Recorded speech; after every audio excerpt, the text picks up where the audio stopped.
What is up, YouTube? It's me, the Artisan MC, and I have now embarked on the hero's journey. If you come through, be sure to hit the like button, and I will try to entertain you for the foreseeable future. I am late today because I overslept, because I fell asleep on the couch. It's a late night, and I came home playing the Division, which I shouldn't have done. I should have went to my bed and went to sleep. But got a lot of stuff on my mind. A lot of crap going on. This is going into my last week of work. Then Sunday, I drive down to Vegas for vacation. I'll be in Vegas for a week playing some mini tournaments, but also playing in the captain's tournament at our Super Bowl, as it would be. It's a Super Bowl for our league, so I'll be in Vegas for a week playing pool. I've been playing kind of shitty, suboptimal this week and the week before, and I'm trying to shake that shit off before I get to Vegas because I cannot play that way in Vegas. Not because anybody else told me, because I told me I cannot play that way. I played a game against somebody I know Thursday, and he's 4 levels above me, but I never have a problem playing up, and I was fucking up on straight short shots. Embarrassing. Absolutely embarrassing. I had to tell him I was apologize to him because he didn't get my best game. He didn't even get my average game. That I don't know what the hell is going on, but I was trying to work that shit out yesterday after work. I was trying to work it out. So I don't know. I got to tighten up. Got to tighten up. So apologies, but it's been a couple of late nights strung together into one day. It's good with your Malika.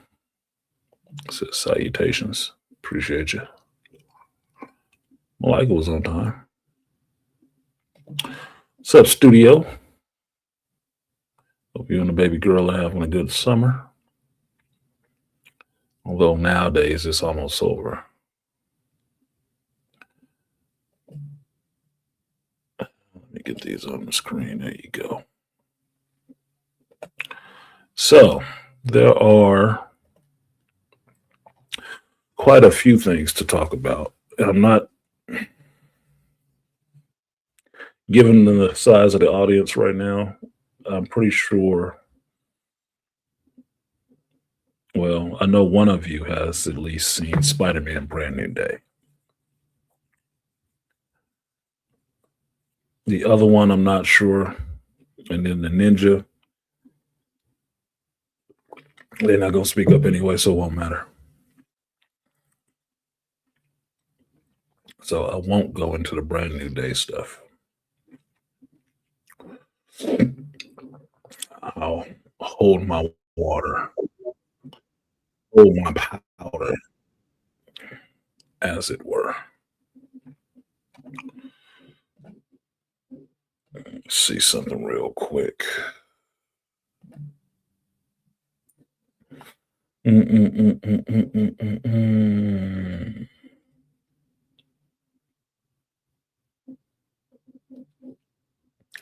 So we got to talk about today. Yeah, Brand New Day, Spider-Man Brand New Day. You got X-Men 97.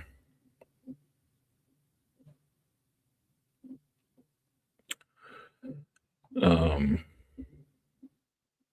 can't watch this on here, so I can't do Star Wars Theory Vader Episode 2, which I haven't watched yet because I wanted to sit down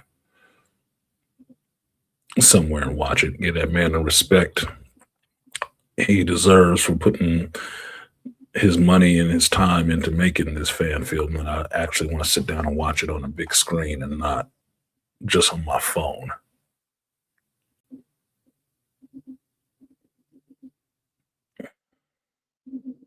I didn't put that on the list. And then some of the shit with Marvel.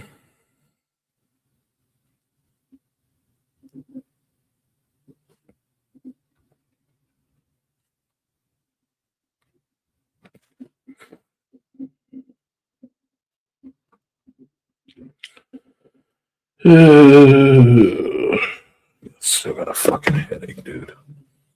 Still got a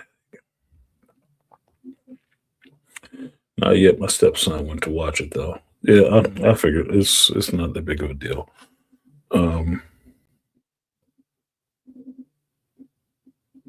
It does make it hard, not in a fun way, to have a conversation about something current when nobody has actually seen it. Because you will have to inevitably spoil the whole thing to talk even around the outsides of it. Makes it tough.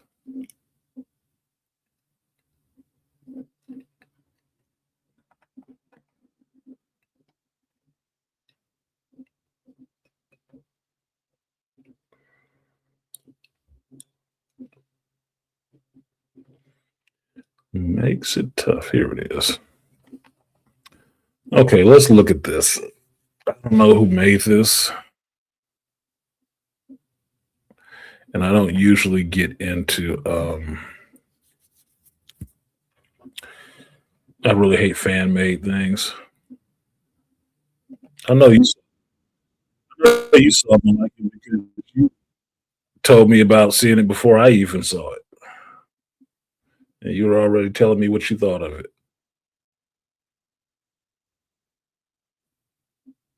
But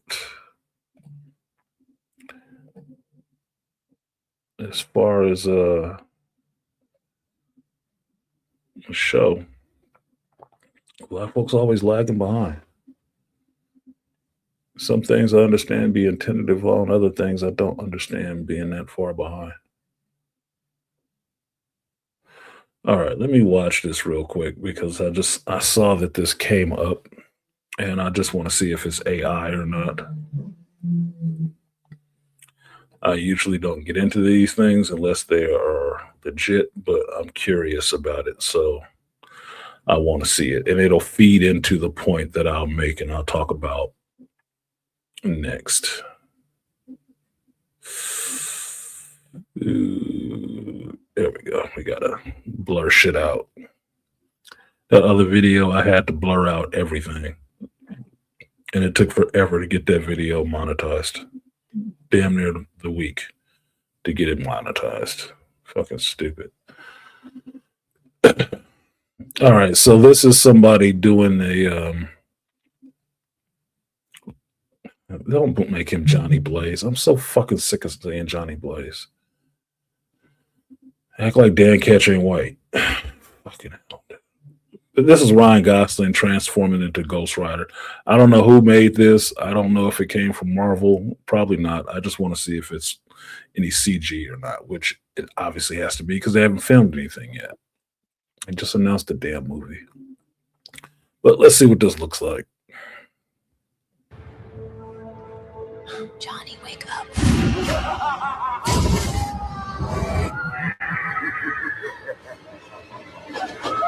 Your soul is mine. Guilty!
kind of cool. I didn't like some of the cuts in it.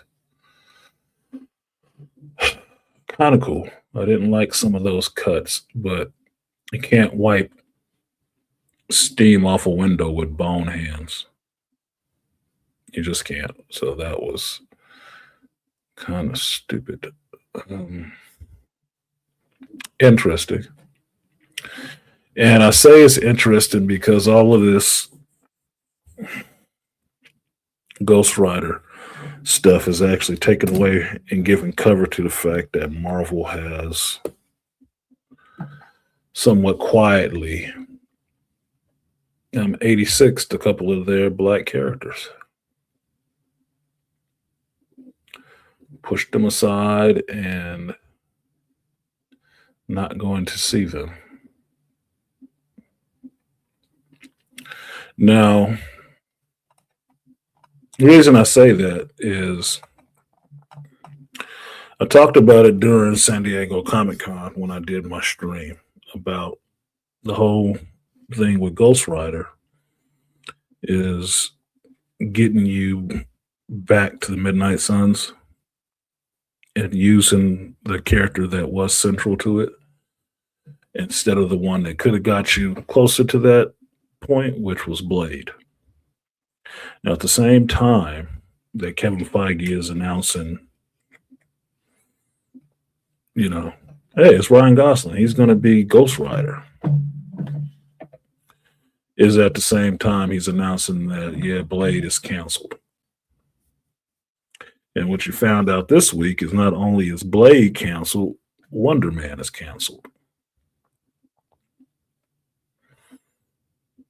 Now, the interesting part to Wonder Man, because most people didn't see this shit, they didn't watch it. You were, in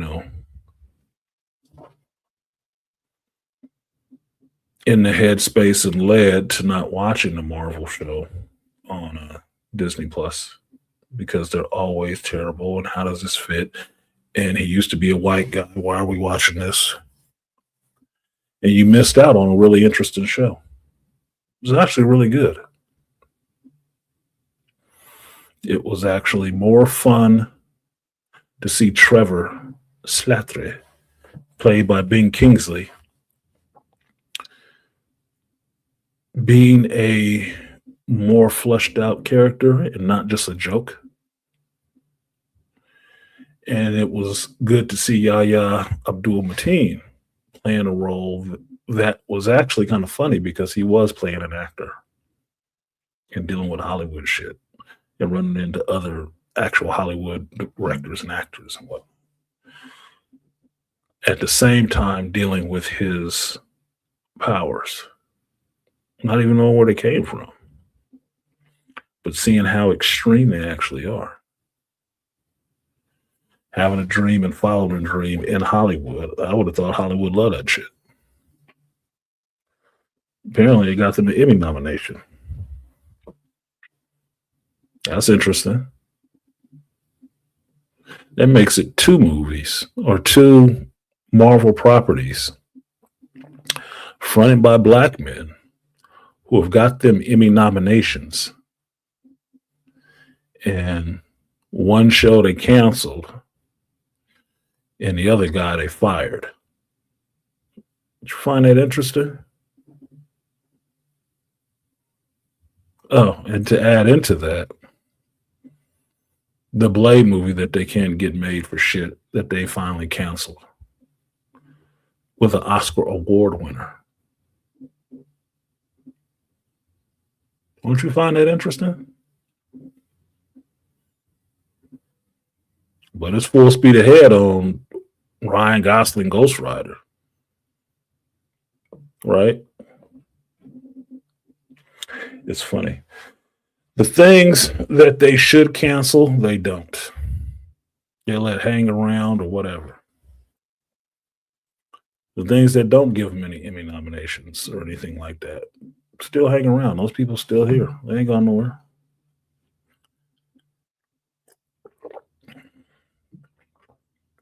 But the people that actually bring them some returns, that could actually bring some return, if you dare I say, supported it. Don't. Now, I was interested who was going to pick up on this because I put it on my community tab that I saw another YouTuber had pointed this out in one of their memes. Excuse me.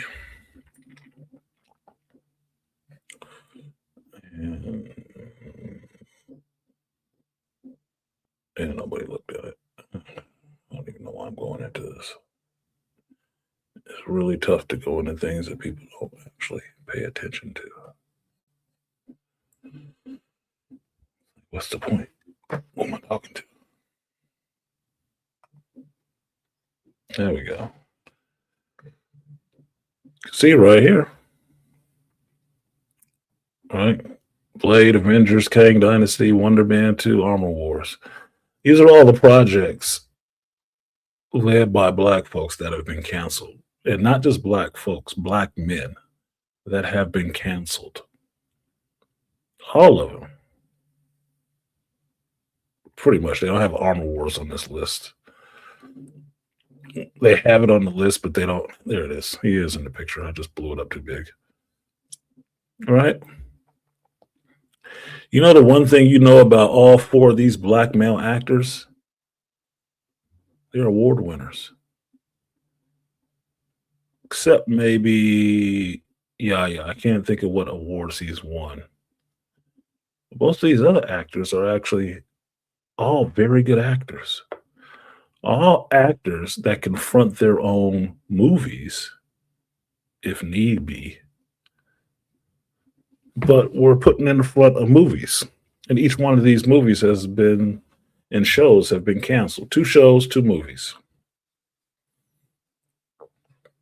I found that kind of interesting. Because they still holding out hope for a She-Hulk. Brie Larson isn't completely out of the building, is she?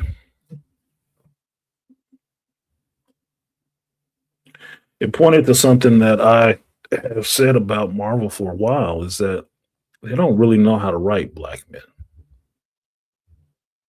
They don't. And I would venture it's because of who's in the writing rooms. What kind of black men they actually employ.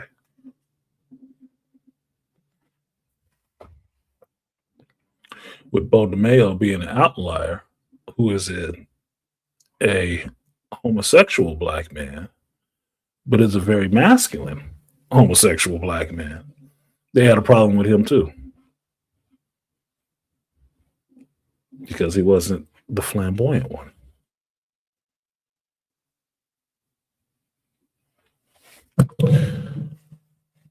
Don Cheadle has led his own box office movies.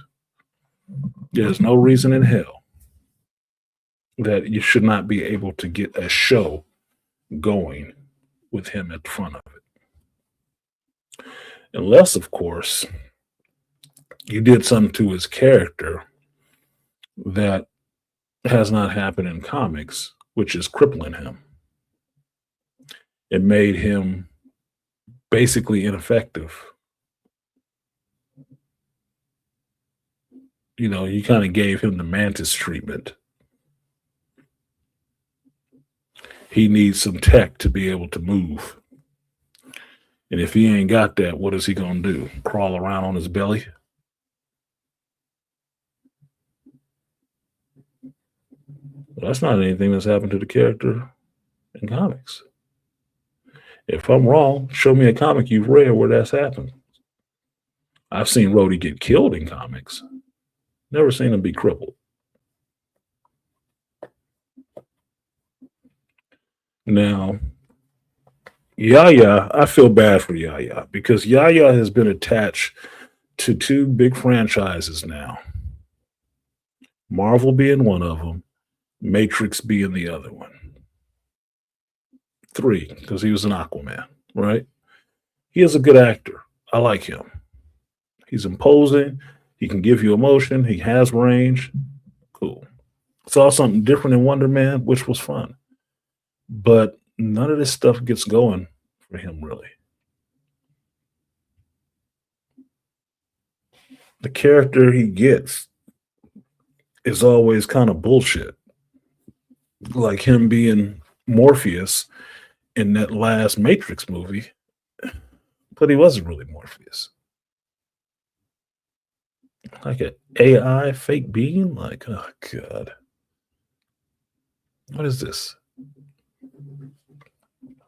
I feel bad for him. It's not well received. Wonder Man in itself was not well received. It wasn't. When you watch the show, if you gave it that time to watch it, you found a really good show. You did. It was really good. But since most, let's call them mainstream commentators on YouTube, don't want to watch that shit, and they didn't find a reason to watch it, homework or anything like that, they didn't. Most people didn't. Marvel's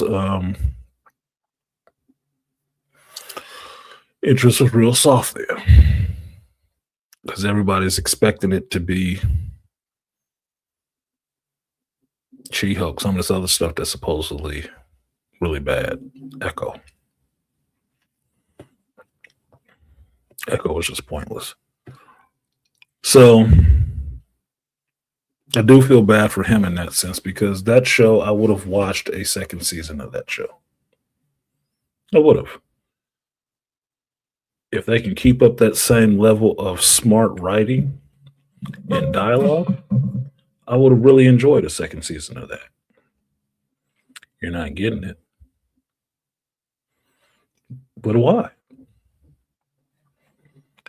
It even almost won an Emmy. You got nominated for an Emmy. What's so bad about that?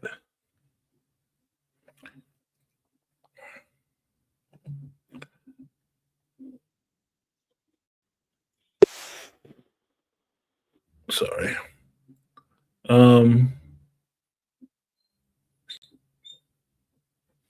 Why is this up here? I didn't click this.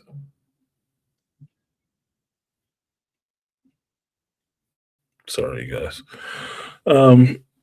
Excuse me.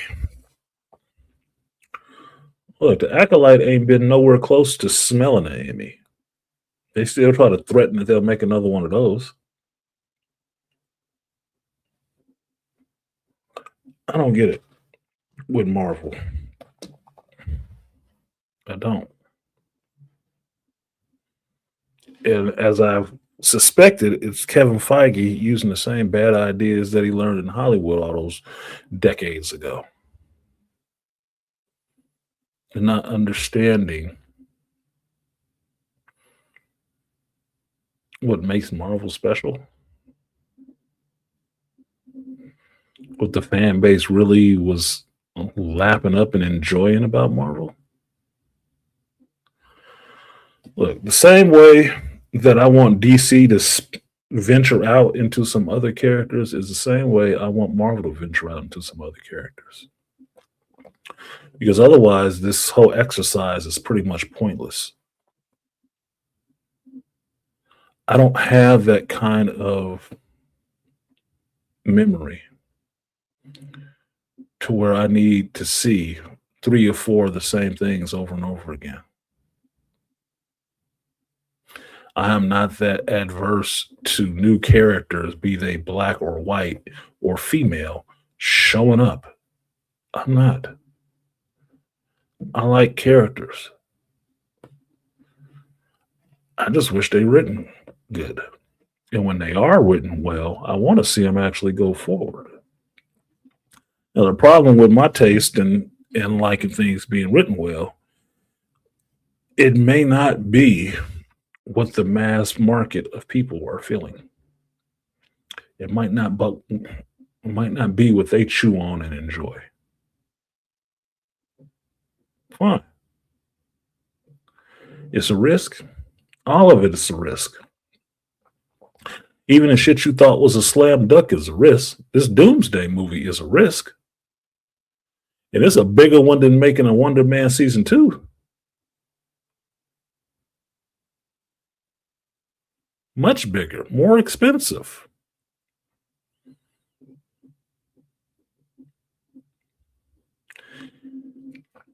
And let's just say this, say the Doomsday movie is good. It needs to be good enough to make back all the money you spent on it, or it's still a loser. And because the budget on this bitch is so astronomical, giving people salaries of what they got on the back end, I don't know how you're going to make money on this movie. I really don't. I don't see it. But I don't work in Hollywood. I'm not Hollywood adjacent. I ain't got no friends in Hollywood necessarily, but I'm still trying to figure out, how do you think you're going to make money on this? But you just hype everybody else up enough to want to go see it? Anyway, a Blade movie, people actually want to see. They've been wanting to see it since you announced it. And because you couldn't get it done between 2019 and now, you announcing the Ghost Rider don't sound surprising, really. It just looks like a pivot. You'll scrap Blade because the actor wants something of some quality before he jumps out there on his mark and says those lines.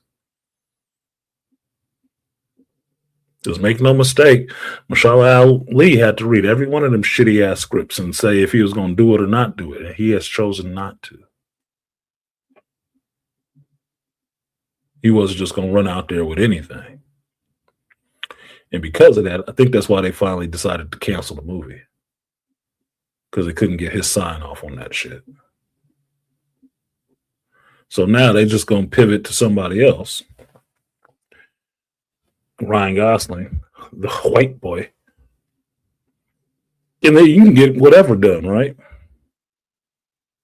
Because he's working with the same director he's working with on that Star Wars Starfighter. You know, the movie doing the same thing that this Ghost Rider movie is going to do.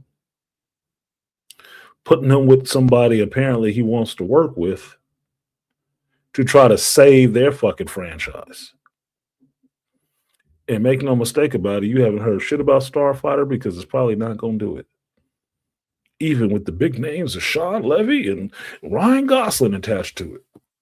Look, man, Deadpool and Wolverine, I don't give Sean Levy a shitload of credit for. I don't. I give Ryan Gosling a lot of credit for. I do. You know why? Because he was the one fighting with Kevin Feige and Marvel and Disney to get all the stuff he wanted in that movie in there. You know, all that fan servicey shit people want to complain about now. He was the one fighting to have that in there.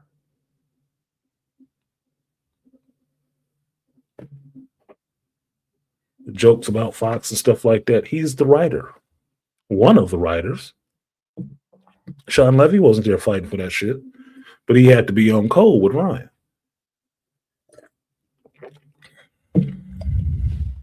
Right after that was the success of that movie from Ryan Reynolds fighting with the studio and shit like that to make it what it was,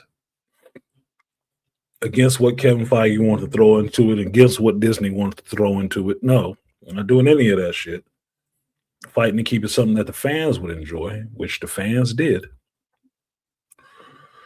Sean Levy's star got a glow up.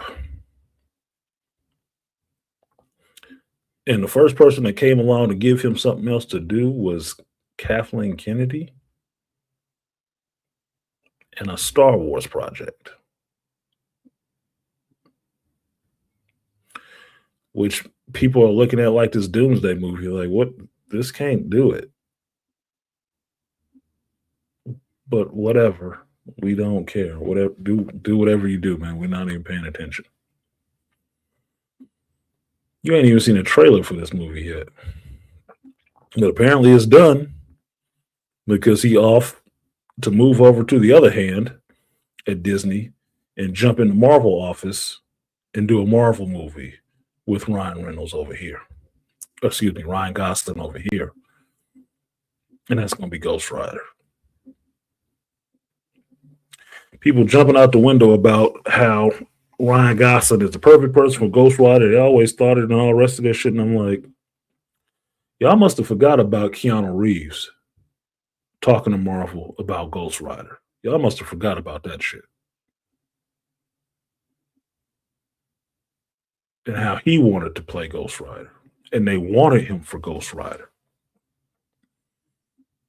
Ryan Gosling wasn't high on that list, y'all. He was down there. And they had been talking with Keanu for a couple of years. Mainly, as Hollywood people do, after John Wick 4.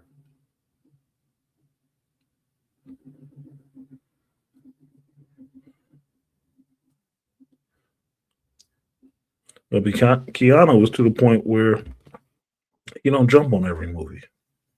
Don't have to. Then he has the people he might want to work with.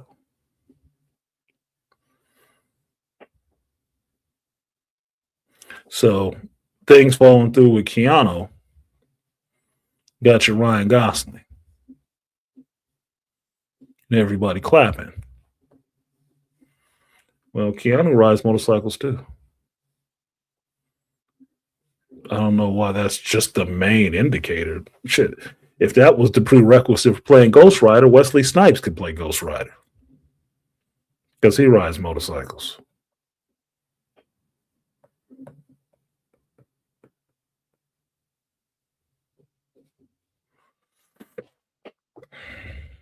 You know, I'm not against Ryan Gosling, but I'm not acting like that's the only thing I ever heard about Ghost Rider at Marvel.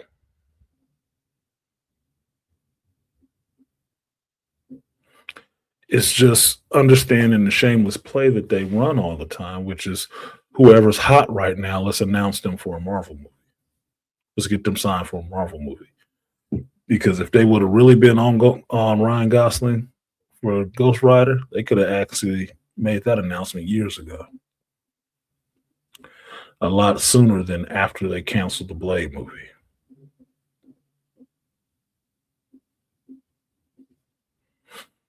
Now, the Kang Dynasty shit, they could have still did the Kang Dynasty. Because we all saw that bullshit that was the Jonathan Majors case with his girlfriend who was working for Marvel. That shit show. If I could still see Tenoch Huerta's ass sitting up there playing Namor, and he had a case that dropped the same time that Jonathan Majors did, but that was more evidence in his case that he did beat that bitch up than Jonathan Majors stuffing some girl back in a car and hurt her pinky, and then having to tear ass in the middle of the night down a New York street in a big coat and slippery shoes to run from this bitch chasing him. You might as well have kept him. You might as well. Because you can't tell me you don't worry about taking hits when you got people like Mark Ruffalo out there saying some of the most outlandish political views, which is his right to do, but only affects movies you have him in.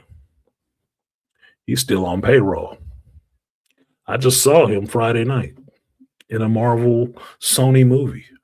Still pulling the check.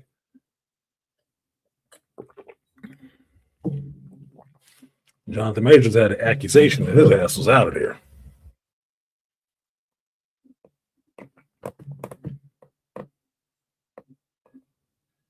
What's up, Opa? So As much as they could have brought Jonathan Majors back after the case was over and all of that shit, they still haven't. Just scrap those 3 movie plans.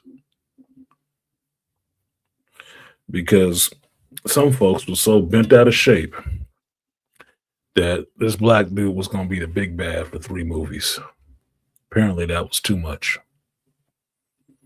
But they're more than happy to bring back Robert Downey Jr. to satisfy those folks, but put him in a role they want him in. 2.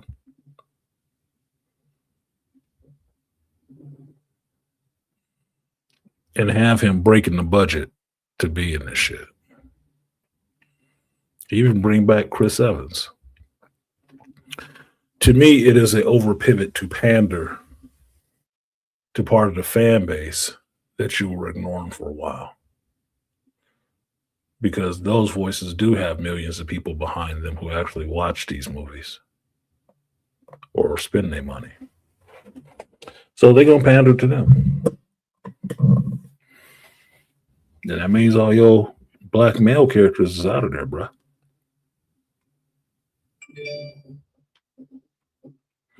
You part and parcel when it comes into hating men. But when it comes time for payouts, you're the first one gone because you still ain't one of them.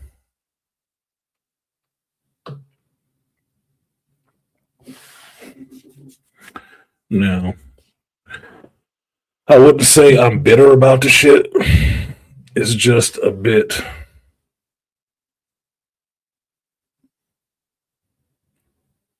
obvious. It makes watching any of this, the rest of this stuff, kind of just standard affair. There ain't gonna be no variety. Ain't gonna be no spice. The only lead black dude that you will get, which people will have little complaint about, other than to say the movie is too black, will be Black Panther. Because I don't know if Anthony Mackie makes it out of Secret Wars and Doomsday. I really don't. Because what I'm seeing right now really does look like they put the shittiest script in for him to show up in one of the shittiest Marvel movies just to use it as a reason to say, see, we can't do this because he doesn't really sell. I said that shit at the time of seeing that movie. I can't believe they ran his ass out there with this. I can't believe he did it. That was some of the most slop together shit I've ever seen with terrible CG. They didn't put no effort into that. And he still had to stand out there and take all the hits for that shit.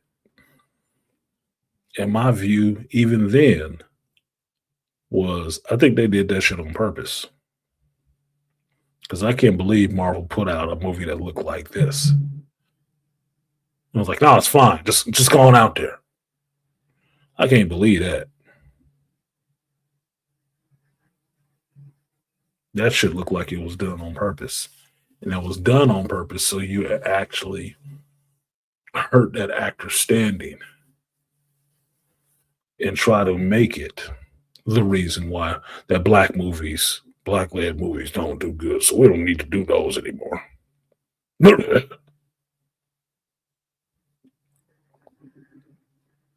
Okay.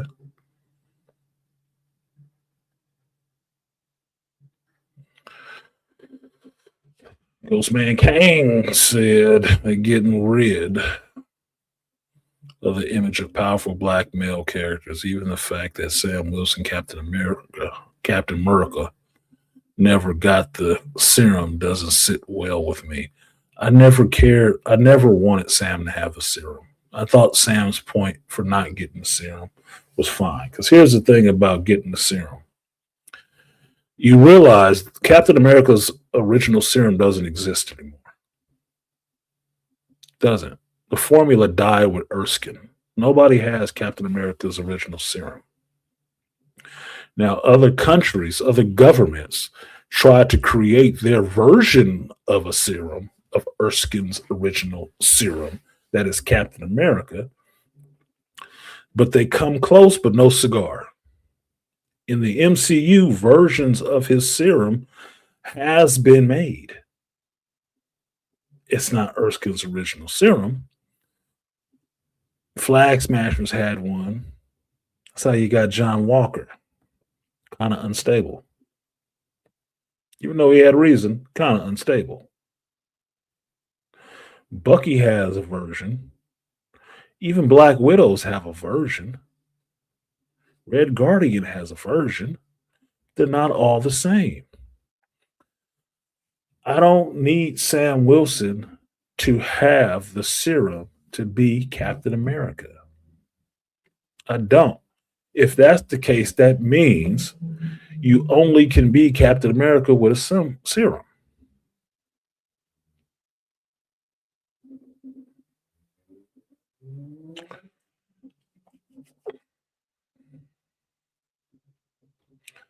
Steve Rogers as the super soldier is a super soldier because he has the serum. The serum doesn't make him Captain America. Who he is as a person makes him Captain America because that's what he wants to choose to stand behind.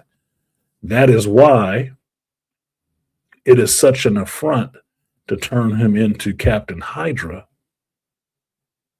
because it's still Steve Rogers with the serum. He just thought differently.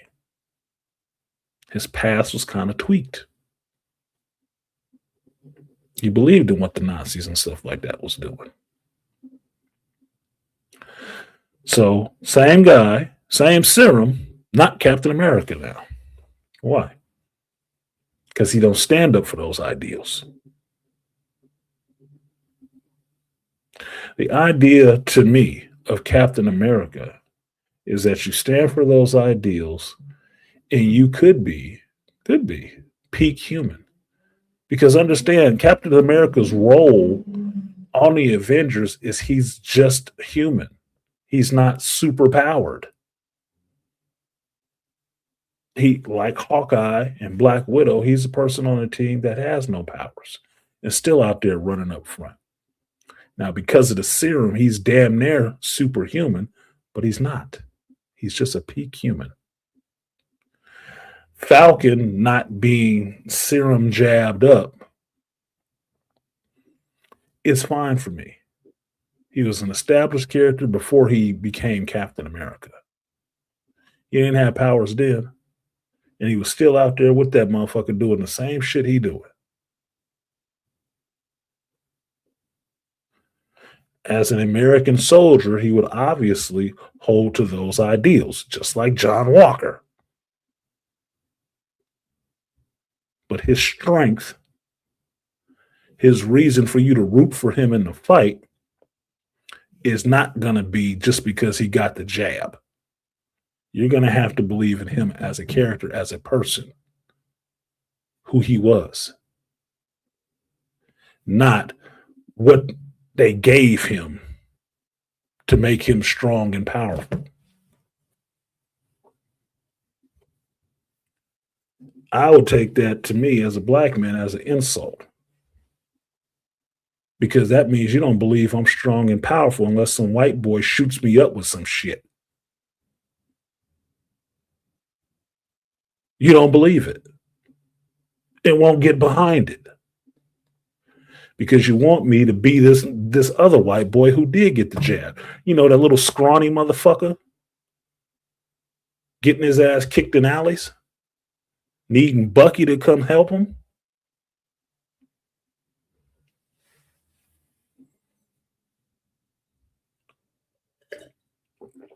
I think it's more heroic to run into a burning building to save people with no ability to know that you can't get burned by fire than it is to run into a building knowing fire can't hurt you to save people.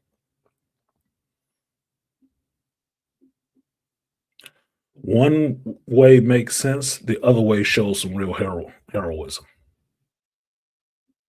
It does, because it's within peril for your life. I don't root for Batman in fights against superhumans because I know Batman got the jab. He can just do it.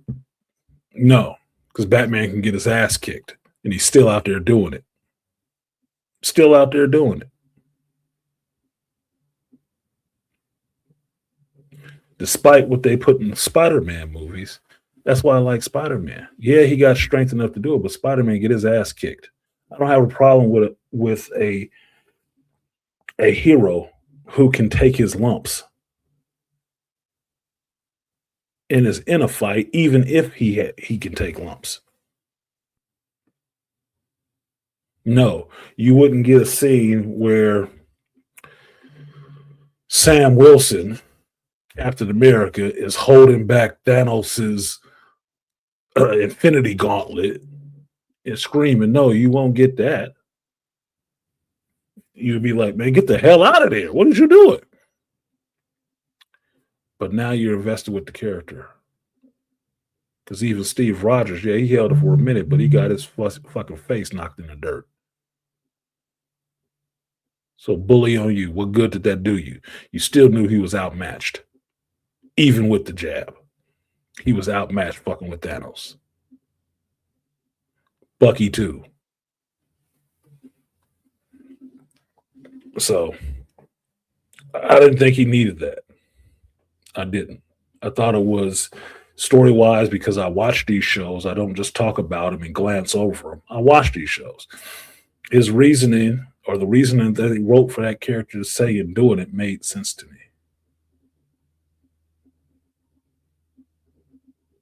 Especially as a black dude.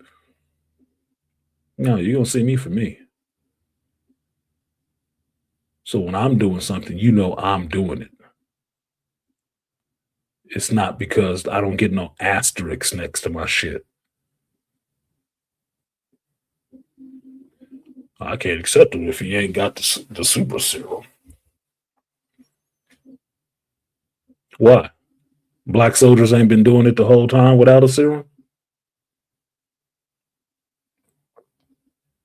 The one they did give the jab to within the universe, they put his ass in jail. And he damn near crazy.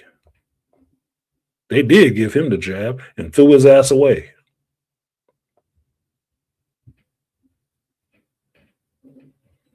Knowing all that, you would still be, yeah, but I still need something, man. I need something.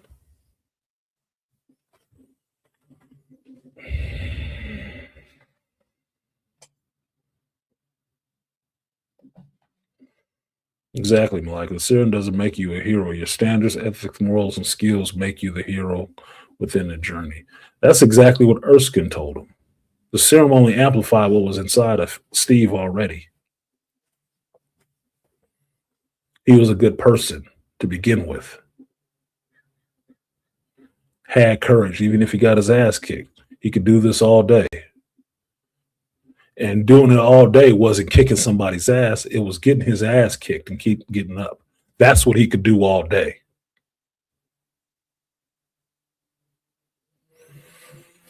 The jab he got enhanced what he was, and that gave him all of that strength and stuff. But he was still the same person morally. He was still courageous. He would still stand up to a bully. He would still stand up in the fight, even if he was losing. That's why the fuck he walked out there by himself with a broken shield and a bleeding arm amongst Thanos and all his forces, solo. Because that's who he was. He was that way without the powers or without the jab. That's just who he was. And he was still doing it. You telling me Sam don't have that same stuff in him?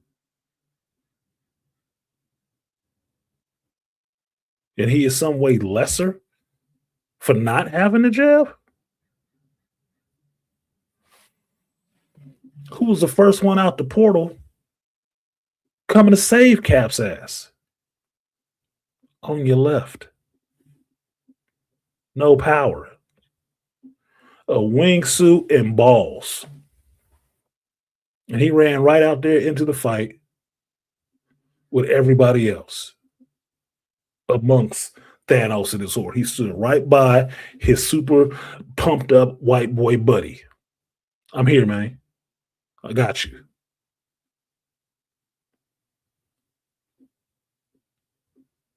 Still a hero. Still an Avenger.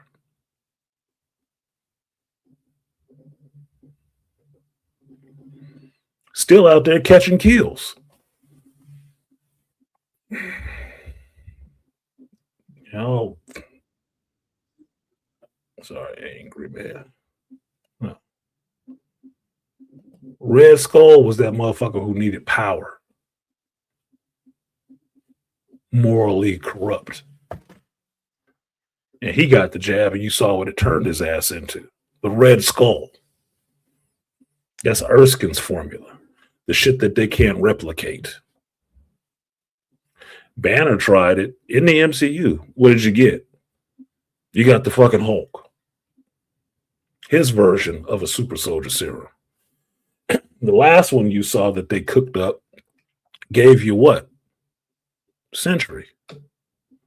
Them trying to recreate Erskine's serum gave you this motherfucker. Yeah, he powerful as shit, but he got a dark side. So powerful, we don't even want him to use his actual powers because he runs too close to making that crazy one show up.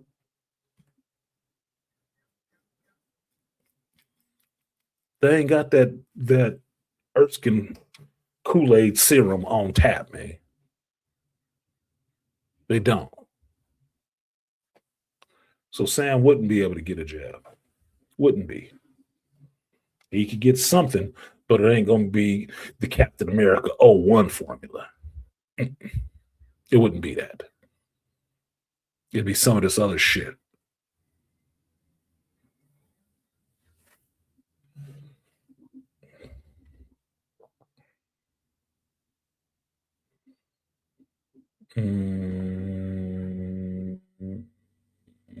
What's up, Killuminati?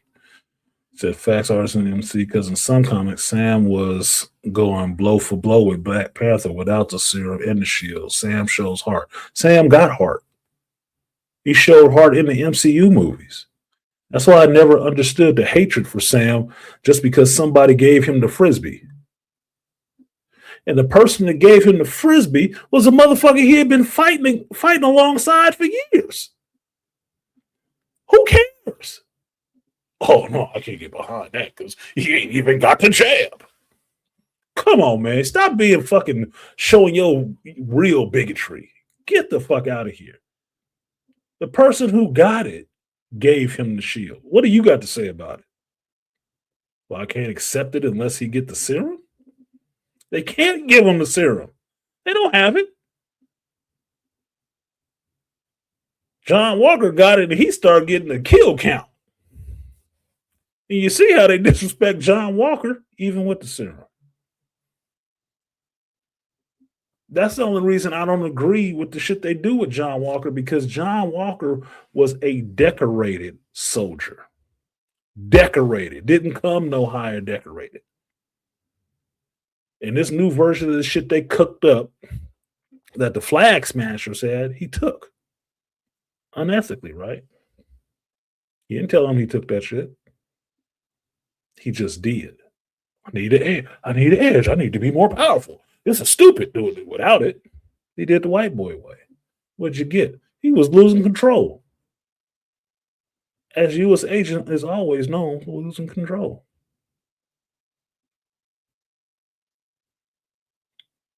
Because he killed one terrorist for killing his buddy, his friend, they stripped that motherfucker of everything he had ever done. That was wrong. That's what was wrong. Hey, if you want to throw him in jail for a little while for killing that dude, okay. But stripping him of all his military honors and how he takes care of his family and shit, that was foul. That was some foul shit. That shouldn't happen. So him standing there in front of the senators and stuff talking about I did everything for this country. You goddamn right you did. What the hell is that? The only reason you Captain America is because they wanted you to be. They put you up there to do it. Fucking hell, dude.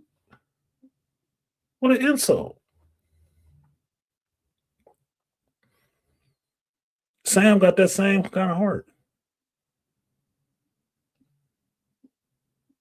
But we're going to toss him aside, and he ain't good enough to be a Captain America. Well, if he ain't good enough to be Captain America, why is John Walker good enough? Because he blonde? Would it make a difference if he was a ginger? They both soldiers. Decorated, accomplished American soldiers. So the only thing that makes John worthy is because he got the serum? A serum? Come on, man. That don't track for me. It does not track for me. The more interesting movie would have been prequel featuring Black Cap. Yes, Ghostmaker.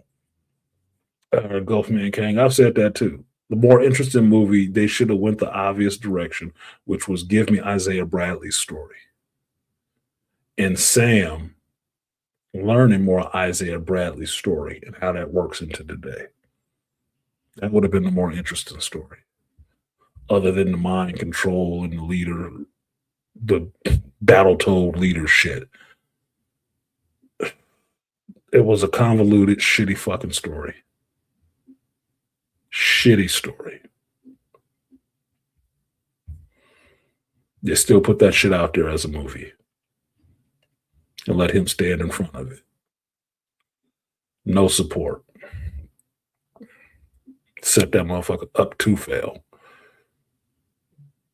And if you don't believe me, if this Ghost Rider movie actually gets made, watch how they come out and support that shit. Just saying. A hero with weaknesses and issues relatable to the audience shows dealing with conflict, resolving it while doing the right thing keeps the audience invested. What the hell are we watching Spider-Man for?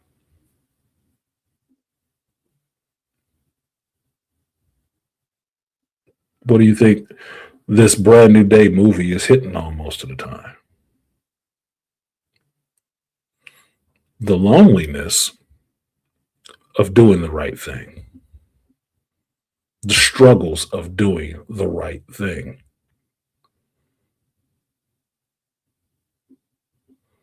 What is the personal toll it has upon you for doing it?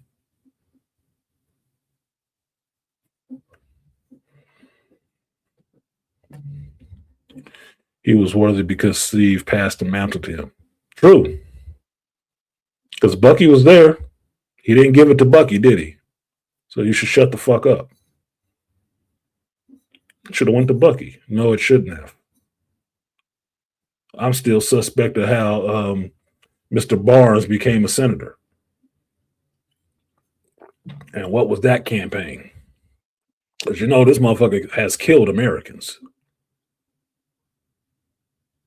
Mind controlled and everything else. I've never seen a bigger candidate for the Manchurian candidate ever.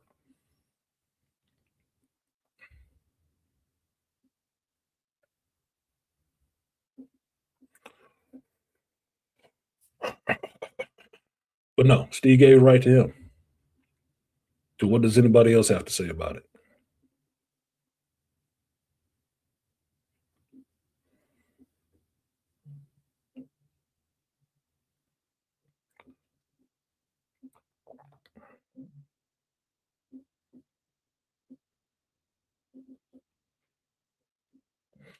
No, it doesn't come across like that. It comes across as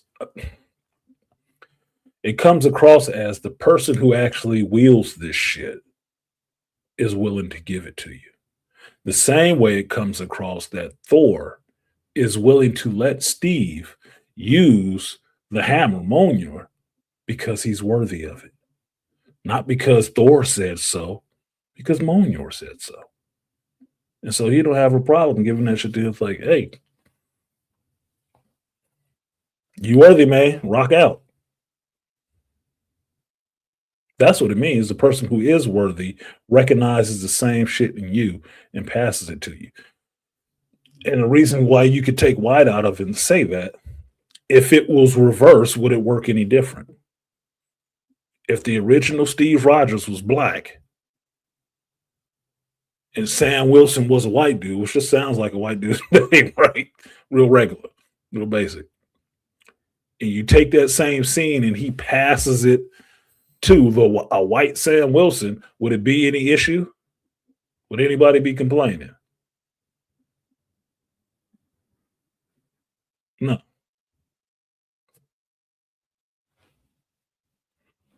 You'd be worthy because the person carrying it, who is worthy, is willing for you to step into their role and do what they've been doing, and they recognize that in you.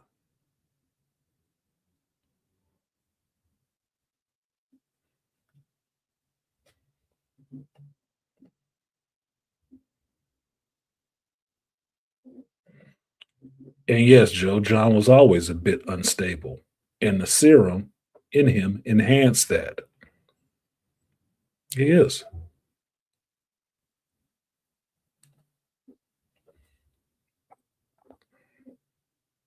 Proven in comics and the movies that he's worthy. Steve passed the mantle because he was Cap and Sam as the right candidate since he fought alongside him. And I don't believe in comics, even Bucky being Captain America, that was not something that was given to him by Captain America. It's something Bucky just picked up and did, if I remember correctly. Kind of like Azazel being Batman. I don't think, or Red Hood being Batman after, you know, Batman has back broke or something, some other shit like that. And Batman was supposedly dead or missing. And Dick Grayson had to fight all the rest of these people who wanted to be Batman to gain the mantle for himself. Like,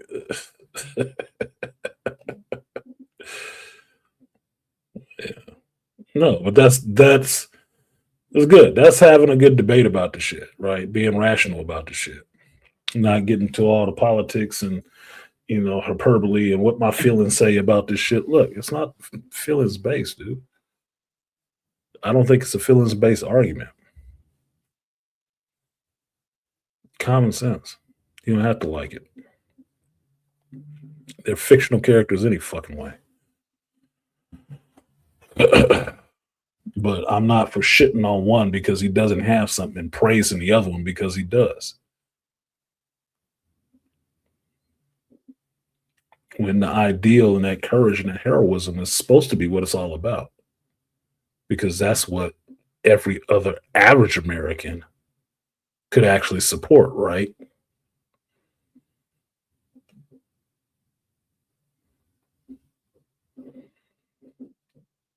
Steve Rogers was in World War II. He wasn't there fighting by himself. There were other soldiers there. Bucky was one of them. So if he's courageous for running out there, they're courageous too. Since they was right there with him.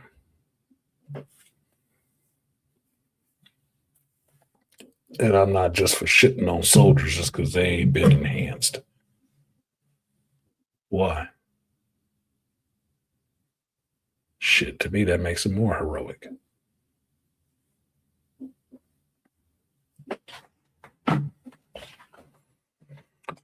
So, like, share, subscribe, support the stream if you feel so inclined. I would like to get 5 contributors today, possibly 10, but let's start with 5 and see how that goes.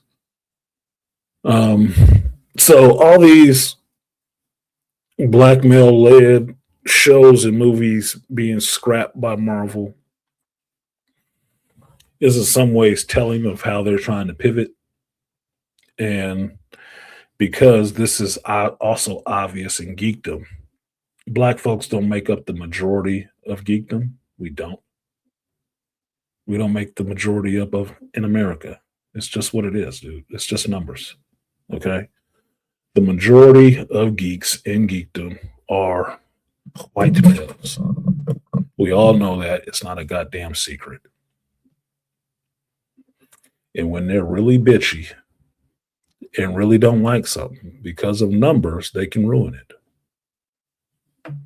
Just how the numbers games works, folks. So for Marvel to get back some of them, billions they've been losing out on, or hundreds of millions they've been losing out on, they're going to pivot to be more agreeable to the white male audience. It is what it is. Now, there are some of that majority audience that really don't give a shit about characters in that sense of what nationality, what color they are, and all the rest of that. They just like good stories too. They do. There's a core of them that does. And there's a group that really cares about that shit. That have never picked up a Black Panther comic book written by anybody to read it. Never. That don't go no further in their comic book reading outside of Thor or Iron Man or Captain America, the Avengers, Fantastic Four. Don't go no further. That's fine. Everybody can do that shit. It's your choice. Comics, it's a lot of comics out there. You can read whatever the hell you choose to.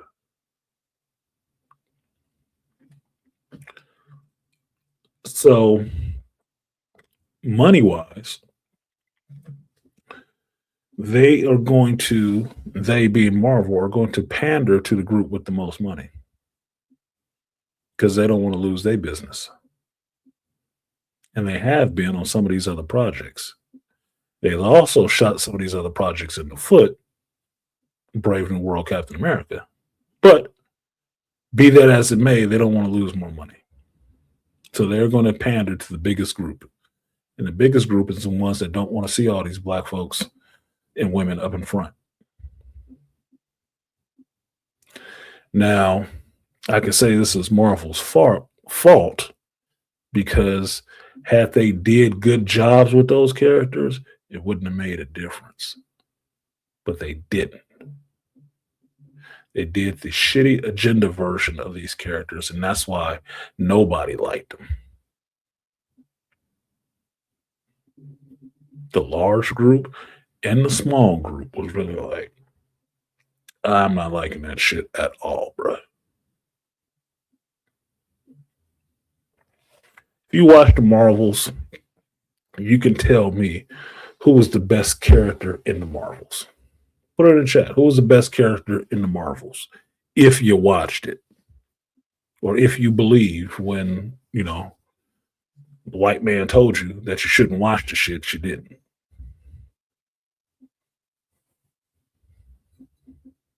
Put it in chat.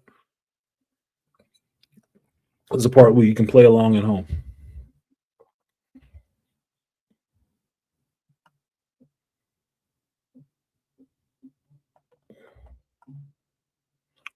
And thank you for that, studio. First contributor, I will give you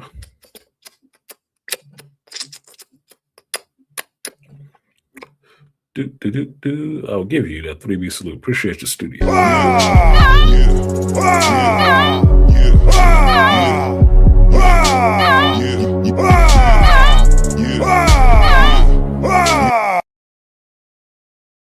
There you go. Somebody knows how to support their interest. And I got one person playing at home. Kamala. Yeah. You're right, JT. Shout out to Fracture. Yeah. Kamala. The other show that nobody watched. That was actually kind of entertaining. It was. That's where you got your first mention of mutants. Ghostman King said Brie Larson. Here's the thing with Brie Larson. There was more growth in Captain Marvel's character in that movie that nobody saw than was anywhere else. You saw her dealing with the shit that she did. I actually could get behind that version of a Captain Marvel who had fuck ups and had to deal with her fuck ups than this other one that first one that was just standing up there big and bad with her fist balled up. Like, oh, she's the baddest thing out there. Look, she's standing up to Thor. Well, she's stupid. We can see that there. Trying to break a dude's head and stealing his motorcycle because he kind of hot. Let me know if you want to ride. Fuck out of here. That was watching the movie that I might have objected to, but let it show me what it's going to show me. The same thing that Spider-Man is dealing with in Brand New Day is the same thing that Brie Larson is dealing with. Well, not Brie Larson, but Captain Marvel, Carol Danvers. That loneliness. You did some dumb shit. You don't know where you belong. And now you got guilt because you did something that fucked up a whole people. A whole people. Just taking your own unilateral actions and don't know the fucking situation, don't know the landscape. You fucked up. You brought this on. But Kamala was more fun.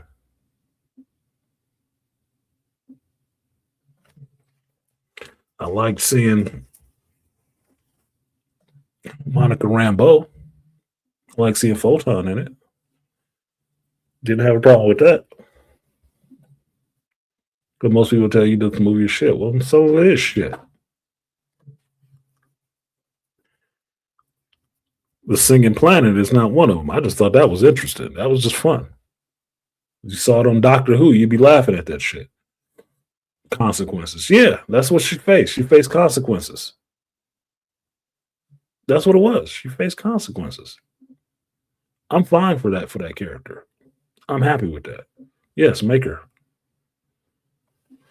Is more likable in that movie than the other outings. She really was. But she wasn't the best thing in the movie. The best thing in the movie was Kamala because Kamala made it fun.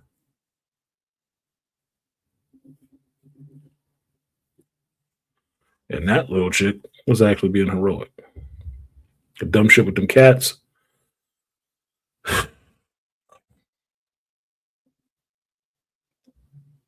Fucking flirkins everywhere. That was stupid. It's definitely some women. And Annihilator.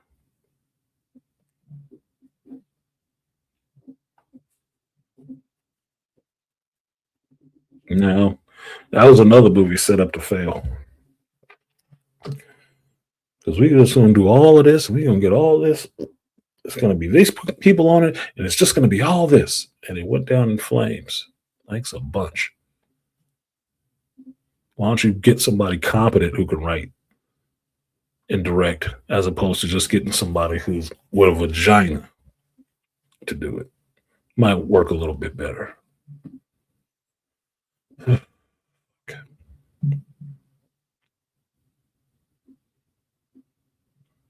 Oh, that's new. I never knew I could do that. See who's watching from where. So these shows being canceled, Marvel has a reason to do it. And I don't have to agree with the reason. I just have to watch the battlefield and understand that's the tempo of things. That's the way things are moving. Because regardless of what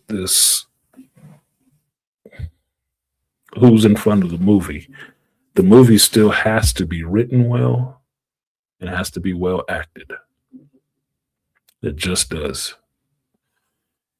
And since I'm not hearing a lot about writers' teams or new people coming in or leaving Marvel as writers and directors, then it's going to be standard affair. With a white dude in front or not. They'll just get you to the theater a lot sooner because they didn't throw a blackface up there in front of you first. You got a right to be a bigot. That's your choice. I might think it's stupid, but that is your choice. And obviously, it's Marvels, and they're going to pander to you to get your ass to come back. Must be nice. Must be nice. But I watch all of this shit regardless because I'm not looking for representation. I'm looking for a good story. Represent that well. Represent the source material well. I look for representation in government, not in my fiction. Just don't. So, on to the next piece of bullshit that I suffered through this week. X-Men 97.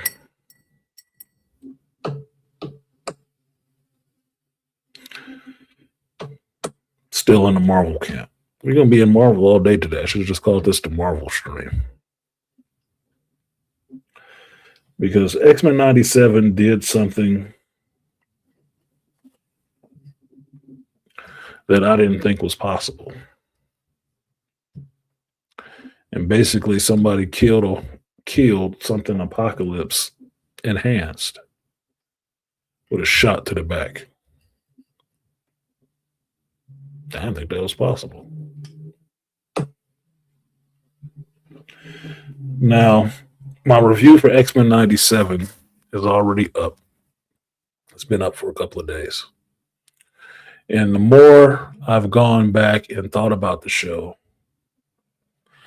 it's actually made me more upset with the episode. And this came up while I was talking to my boy HVAC Steven, because he and I went to see Spider-Man Brand New Day. And talking about X-Men 97 with him, it just made me more upset about what I saw that happened in that show. And mind you, Steven is not up on all the rumors and the gossip and the stuff that happened behind the scenes with the show. He's just watching the show to watch it. He's a geek. He likes the stuff. He's watching it. And him coming across having questions about this shit, like, yeah, these other episodes, they just seem really rushed. Because they were. He even sees it. He doesn't know all that stuff about Bo DeMeo and stuff like that, but he even sees it. He said, "This is I'm current, but it just doesn't, like, they got something wrong with their pacing or something like that." It's like, I told him about that shit with Bo DeMeo. And then it was like, oh yeah, that now it makes more sense. Awesome. It would. If you're watching it.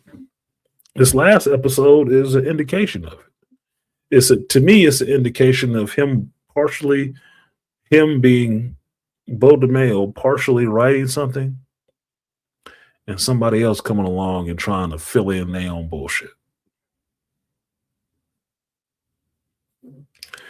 And I pointed it out to Stephen how you can tell that someone else wrote it, because when somebody else is writing these episodes or working on these episodes, there's an overabundance of action, and it's an overabundance of character drops, cameos. You notice in the Bo DeMeo episodes, the only person you might get one cameo, and the cameo was actually done by Morph. You never notice that? But in these episodes done by these other folks, it's hella characters thrown in there. Hella. You're like, what were they in the episode for? That seems very random, right? Or characters acting out of established character, if you've ever read a comic book, or if you even watched the last 90s X-Men show. Seems a little bit out of character. Repeating stuff. As some of the other folks would call it, key jangling. Like, don't you remember this? We did this before. Giving you shit that you've seen before somewhere else. Not a fresh take at all. It's canned. Somebody opened a Tupperware and spooned out some more of that shit.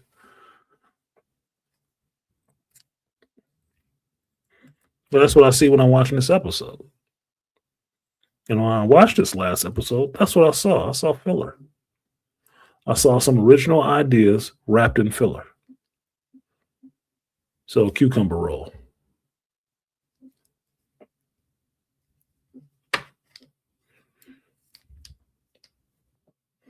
It is what it is. Now, as far as the episode going into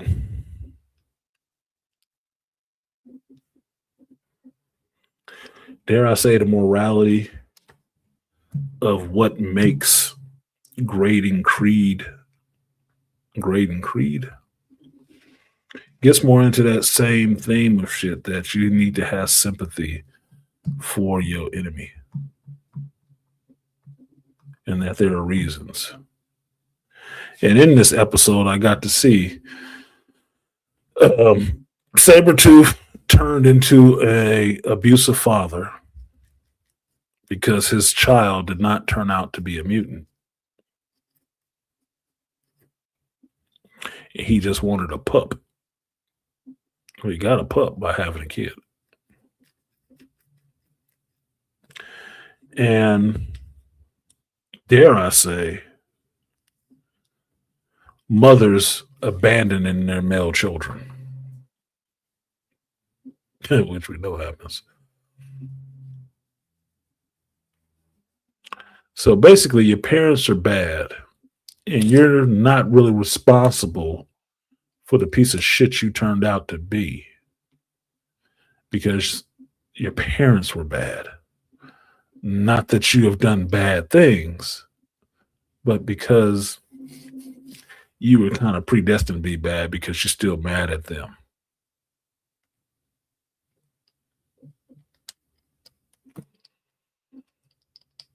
Now, while that kind of narrative was interesting, especially understanding that Victor Creed, if I remember correctly, is a junior. Victor Creed Sr. used to kick Victor Creed Jr.'s ass too. That's what made Sabretooth Sabretooth. His father was abusive to him. Older world, definitely abusive. And that motherfucker internalized it to be, this is just the way life is. I'm strong. I got power, so I can just kick anybody's ass.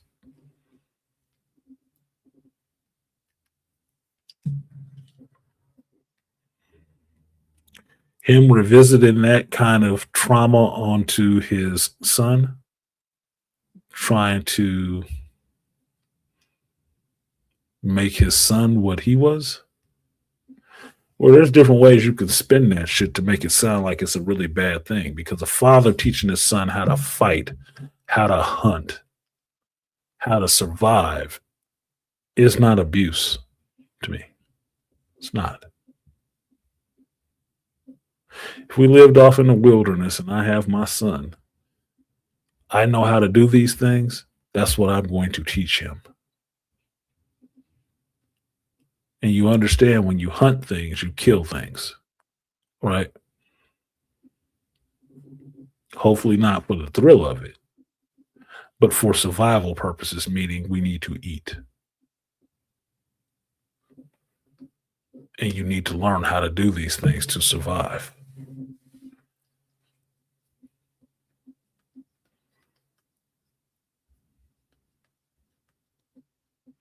Now, the mother throwing a child off a waterfall because he came out looking blue is actually pretty goddamn wrong, seeing as how the mama was blue already. And she was the one who went off and fucked that demon. So that's bad. That's actually really bad. Those are all choices outside of her being blue. That's a choice. So for the blue mama, the kid was too blue for her.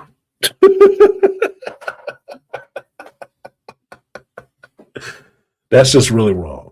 So I saw some of that as them trying to make Sabretooth and Mystique as equivalently bad.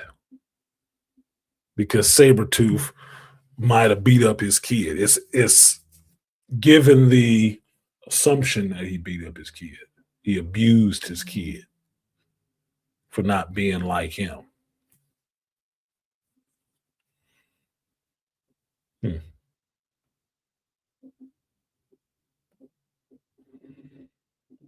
Hey, Ghostman Kane, she could have had postpartum, dude.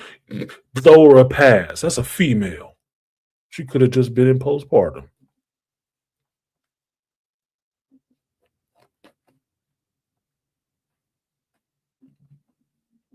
Yeah, talk about projection much? Holy shit. Let me get a white screen so we can show this to everybody.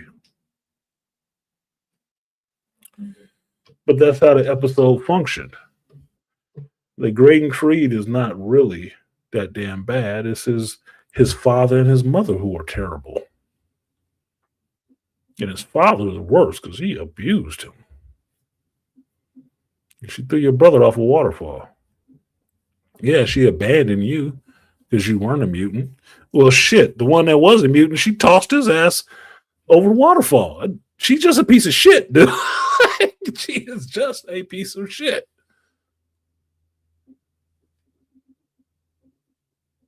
And then went off to adopt some other girl because she could use her powers. Some other runaway. So apparently she just don't like boys. I never knew that Mystique was such a misandrist. I never knew that. But in that context, thanks for flushing it out for me. She just don't like men.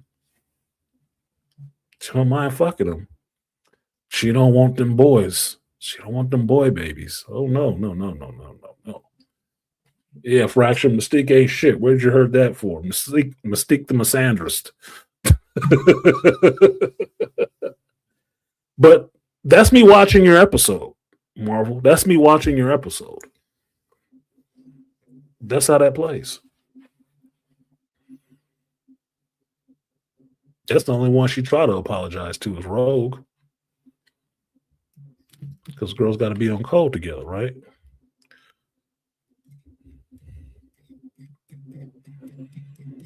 She don't like boys.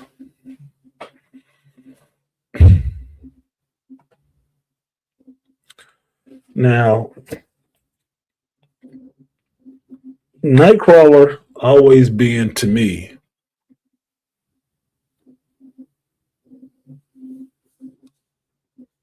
I don't know about Rays. Wasn't that the one that was in Exiles, the Exiles books?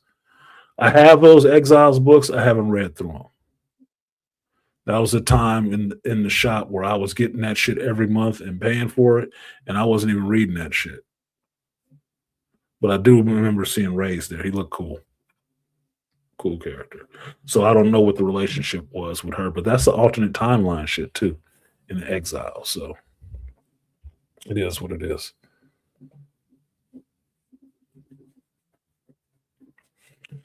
Now, lose my point.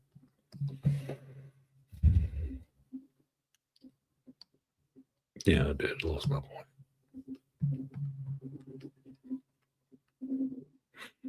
I'm getting really old, y'all.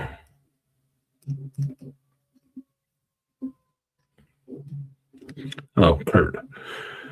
I've always considered Kurt to be the conscience on the X-Men team. Now, while I could see Kurt trying to campaign for his half-brother's life,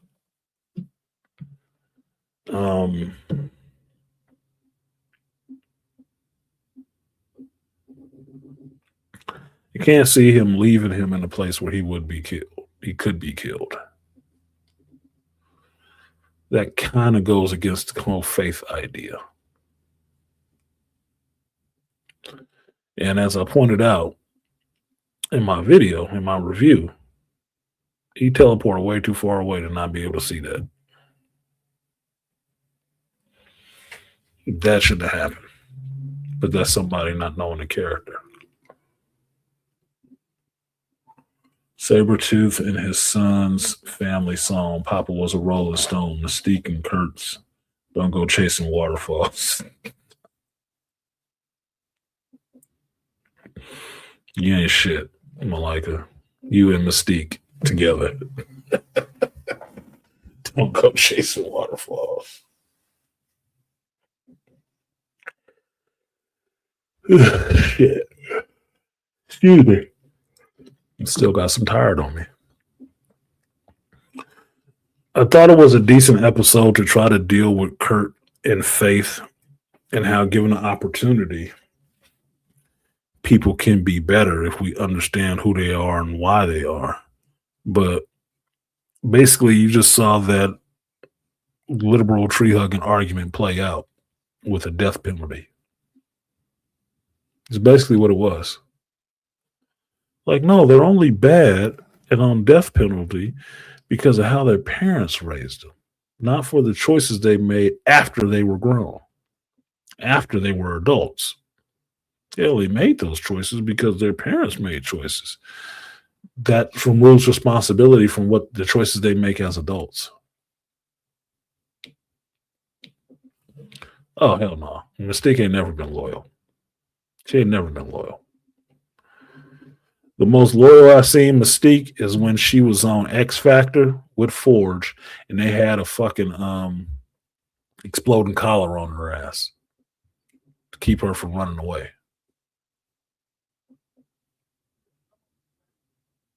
Then just gone cool.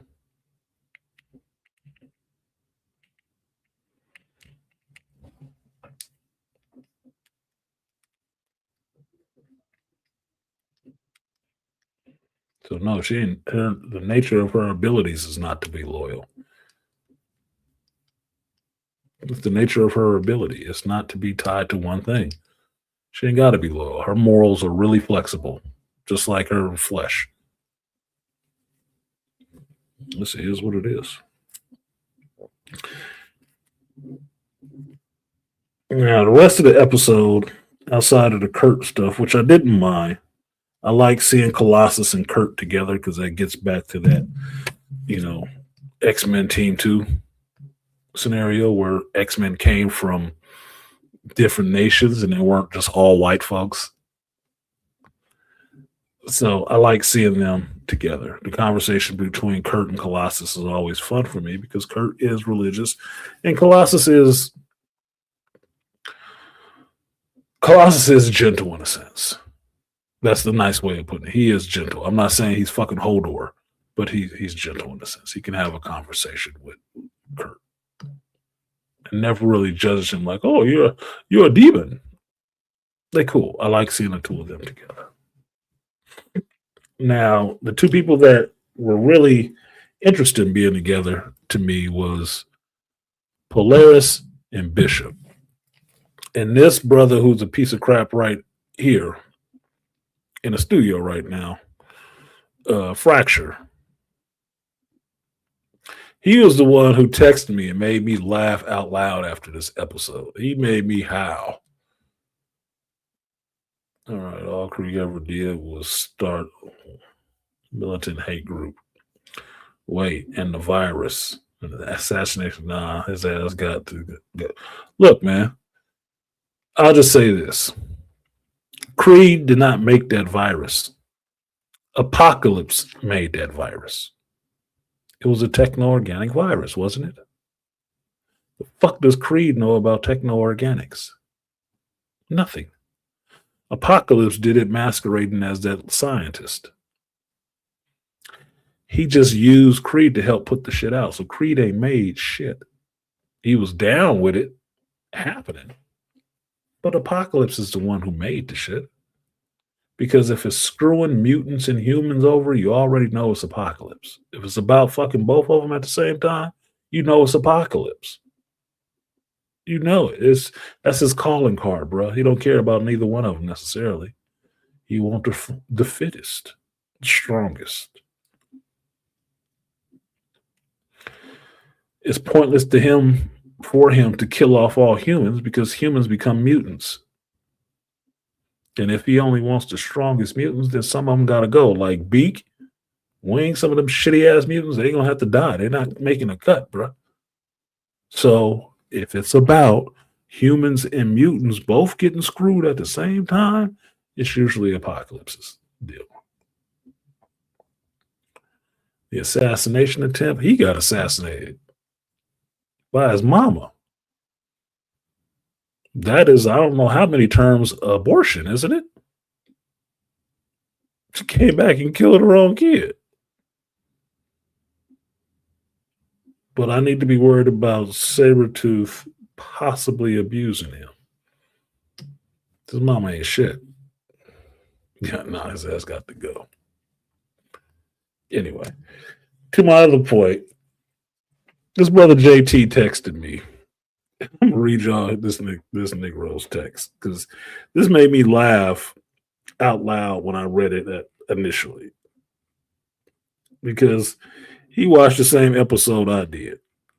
And he saw the same thing I was seeing. I'm like, I don't know about this. This don't necessarily seem kosher.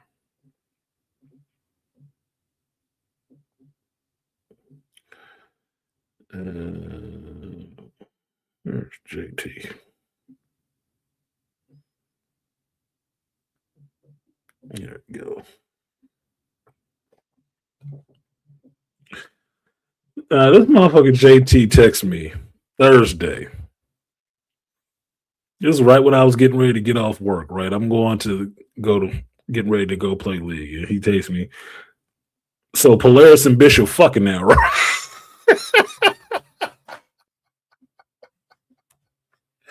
All I could do was laugh. I was like, I guess.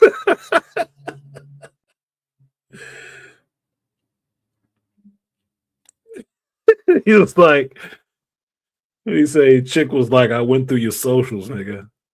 I liked you and I want you. Like I read your file. Why is she reading his file? Yeah, she went through his socials, magnetically unlocked his cell phone. She checking shit out. Jumped out the plane to get that D. You damn right. And that's what made me laugh because I was already getting that feeling in the last episode. Right? In the last episode before this one where Bishop and Polaris were working together. And I was like, I've never seen Bishop and Polaris together. I can't remember seeing them together in anything in a comic. That's kind of interesting. Since she has like an unexhaustible power source and she can keep charging his ass up forever. Now, in comics, it's usually Bishop and Storm that are usually together, and it's usually like they might have a relationship, but that's more so. I think they play with that more than they don't because in Bishop's history, his grandmother who raised him and Shard might be Storm. Might be Storm.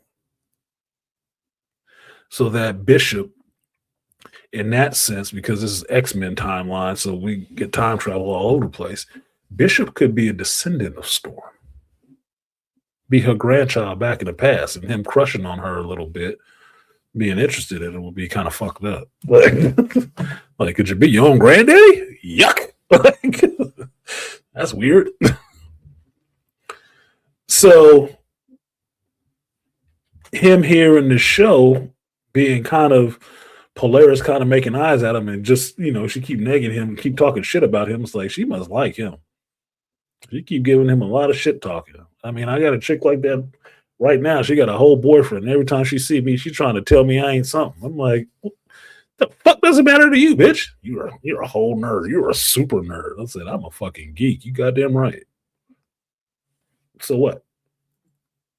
Because one of my pool playing friends made this for me.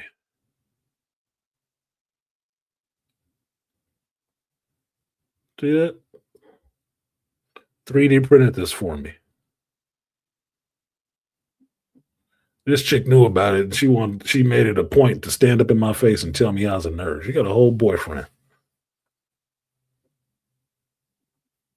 So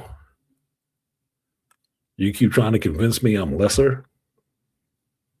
Not to you, bitch. Apparently not.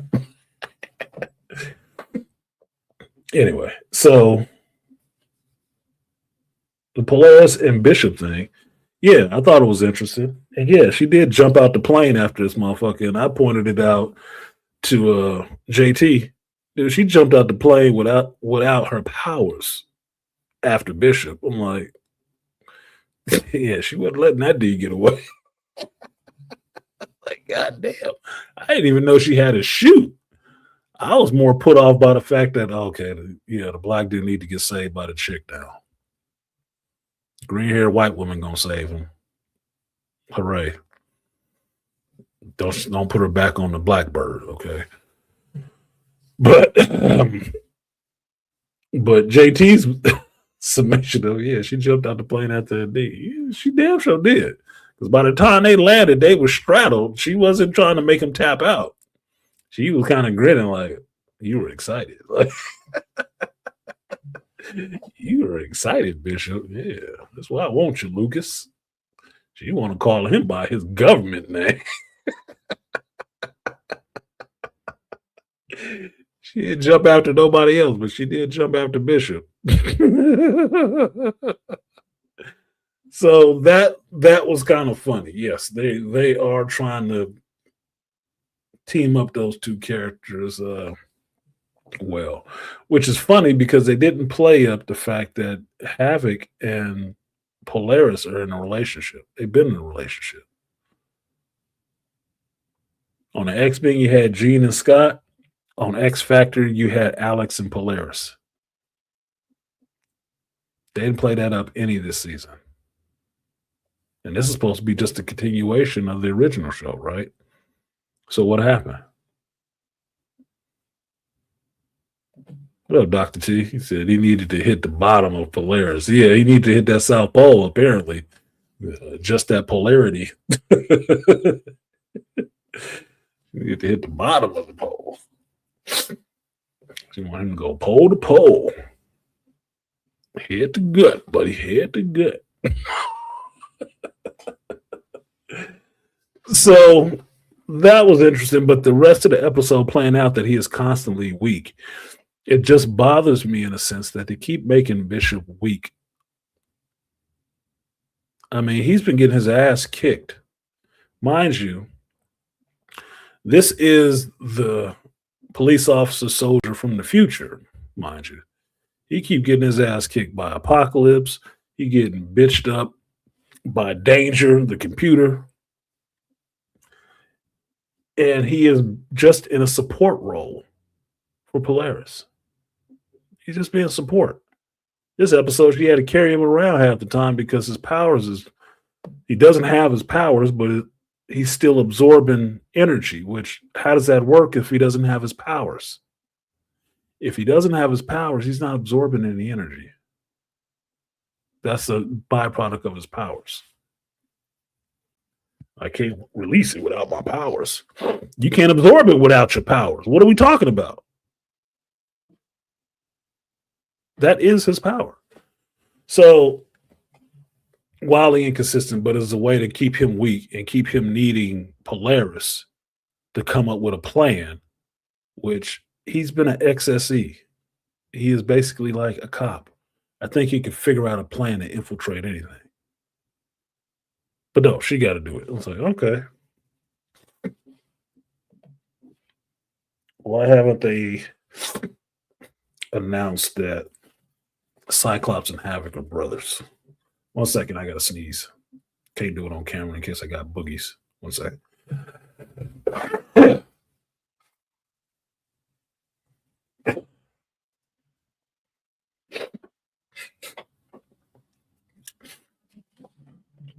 Of course, I didn't mute the microphone. so you guys could hear all of that. Because they focus too much on Polaris being Magneto's daughter. The original X-Men cartoon, when X Factor and the X-Men first met each other, Cyclops and Alex used their powers on each other, and it didn't work. Later, you found out in that season that Banshee fought against his brother, Black Tom, and their powers don't work on each other. And they had to settle things like they used to, which was their fist. They had to scrap it out.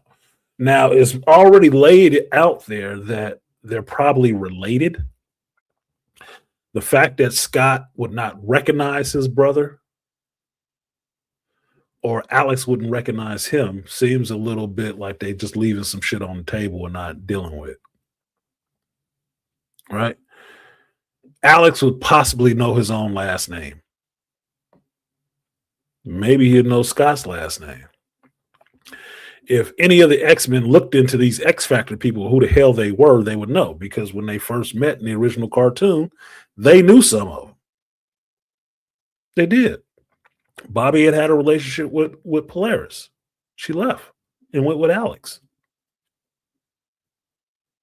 So they've had some interactions with each other. Shit, Forge on the team now. Forge would probably know.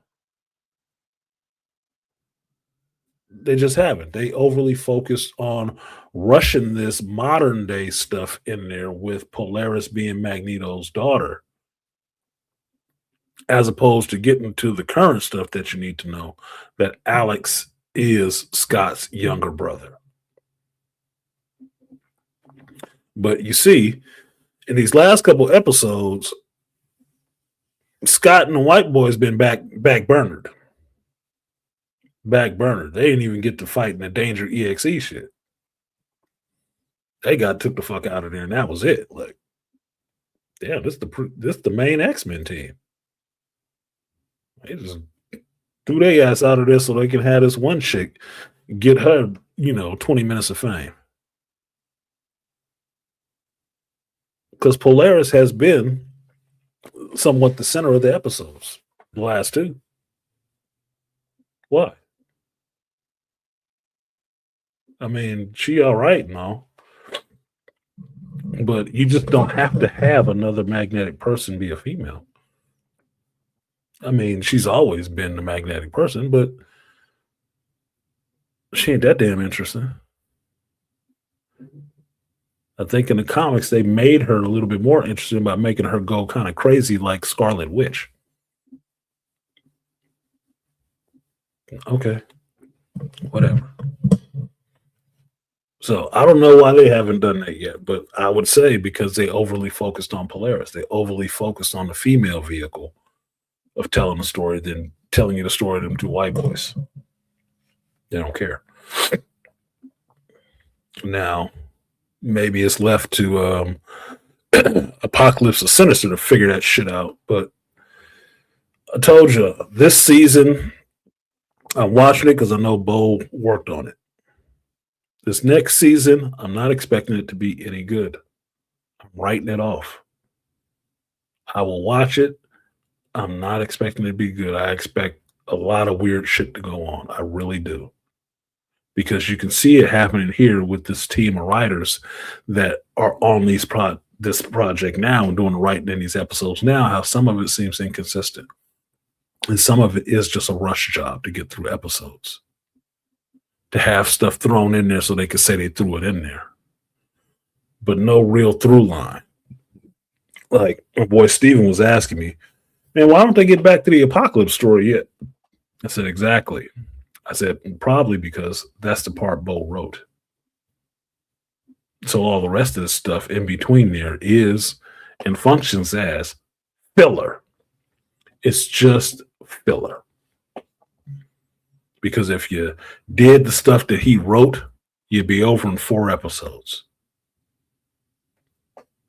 All the rest of this is filler in between what he wrote, which is the Apocalypse story through line. Now, it took somebody else to remind me that Graydon Creed did run for office one time. Okay, cool. It did happen in the comic books. So the fuck what? But in this political climate, showing somebody like Graydon Creed, who we know is reprehensible and actually a kind of a racist, running for office is too much of a on the nose of, oh, they trying to take a jab at the president again. I'm really over this shit, bro. Why are we ruining our shows with this? That's what it smacks to me as. Same thing with the X Factor capturing people and putting them in sales and stuff. And it's like, oh, these are all your ice. Huh? They got X Factor out there acting like ice. Okay. I'm gonna let it pass. But I saw what you did there.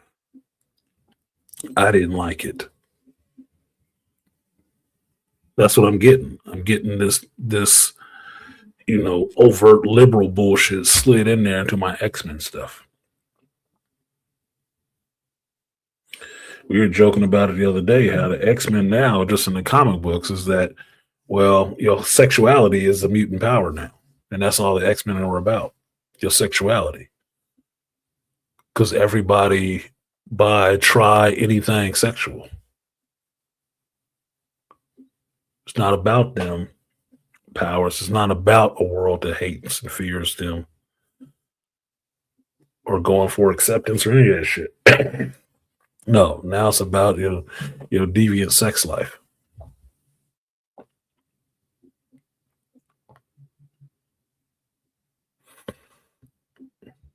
Ruin the shit. It only took decades to build it up. You can ruin it in less than that. Yeah, no one.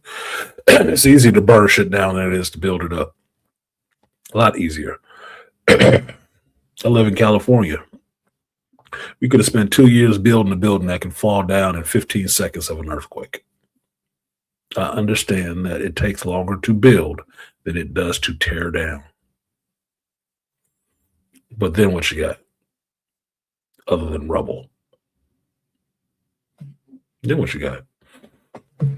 So, if this is the mind state of the writers that are coming on behind Bodemail that want to start trying to slide this kind of shit into the show and have these characters acting out of sorts of how they never were, like Polaris and Bishop hooking up, then that's the fuck they're going to do. And the show's going to go down in flames because of that. Because nobody's going to accept it. Especially not the people you want to watch this shit and accept it. They might not have you watching this stuff. So, it was another filler episode. It was another rushed episode. Rushed through some things that could have been expanded to 2 episodes at the very least to flesh out. But I can tell from the people who are not Bodemail writing the shit, they don't have that kind of time and don't have that kind of patience, and that's why they rush through things in 30 minutes. They give you something that happened in the comics over a bunch of issues, let's say 5 or 6 issues, and they condensed it down to 30 minutes. Just to say they showed it to you. And still keep stringing you along on the whole gambit as the Horsemen of Death, which is the worst kept secret on the show as it is.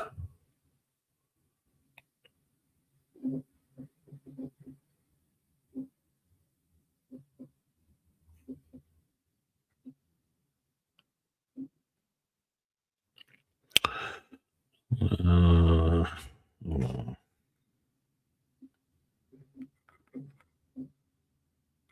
My cousin.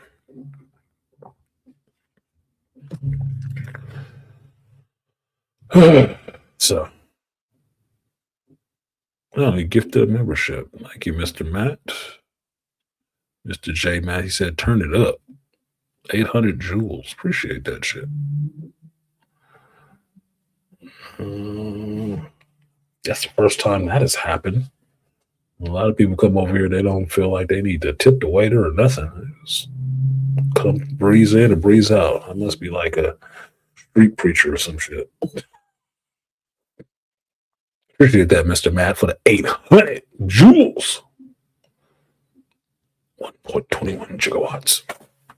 All right, on to the next thing. I guess I could talk about Spider-Man Brand New Day and just say, forget y'all if it's a spoiler because you should have went and saw the movie already. I don't know how you on the internet and then went to go see the movie so it doesn't be spoiled for you because everybody's talking about this shit. And judging by the size of the audiences that were in the screenings that I was looking at trying to see the movie, a lot of people were seeing this movie from Thursday on. A lot of the general audience is here seeing this damn movie and talking about it. I have not done my review yet because I was busy. I mean, I went and saw the movie, Friday night at 10 p.m. That was the showing I got. I misjudged the availability of tickets on this one. I really did. Because Wednesday or Tuesday, when I went to buy my tickets, I could have bought my tickets for exactly the row I wanted in the seats I wanted. And I held off for some reason because I was thinking I was going to go to the movies with someone else. And I was like, I'll just wait. There'll be tickets available.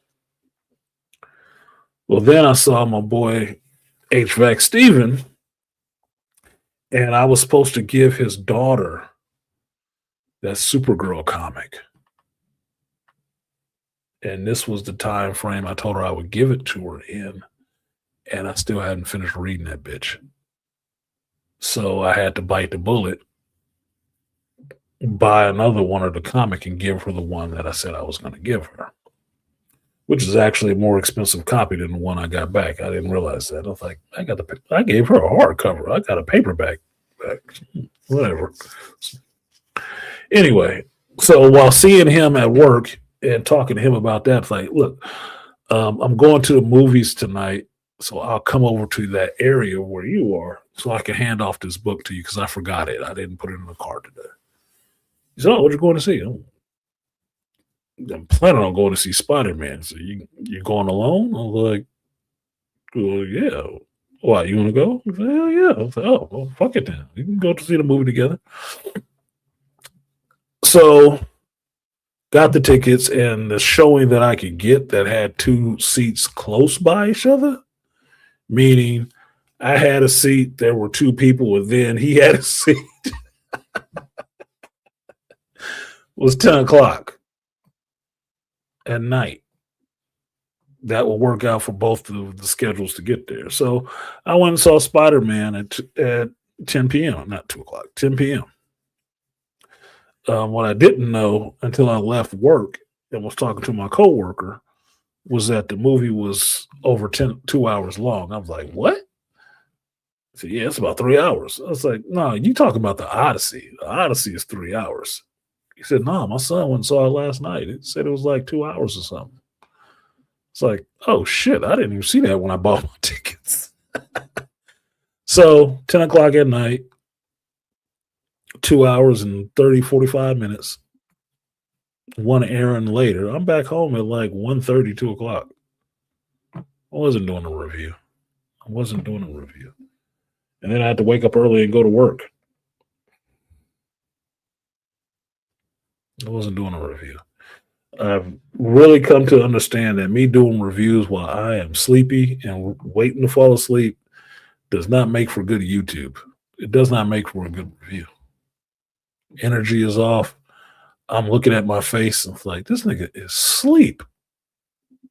This is forever. People don't give a shit. Yeah. Now I know why the critical drinker wear glasses. It's not for the lights. It's just for the time. Like, you could be falling asleep, and nobody noticed. Holy shit!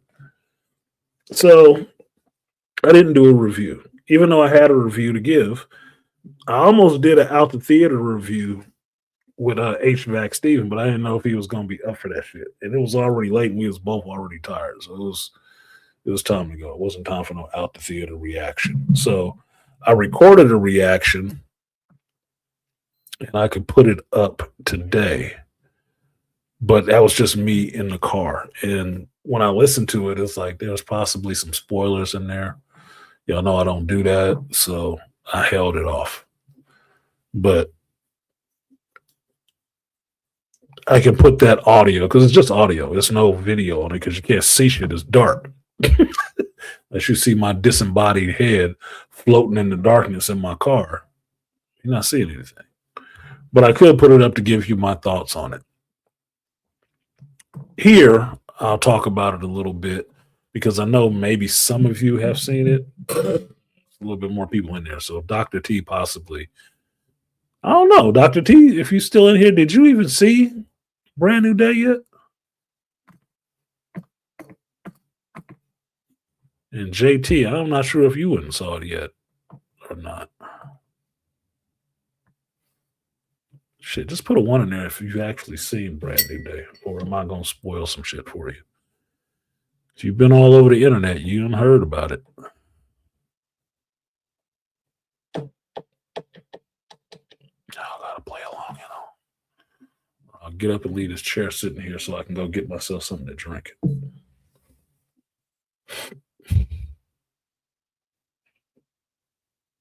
What up, Beast? Beast said he saw it.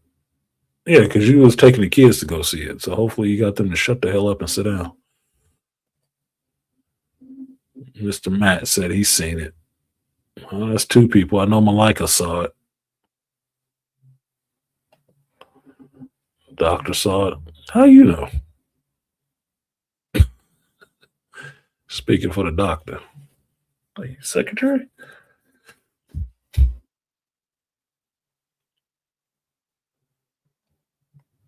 Yeah, Doc left. Well,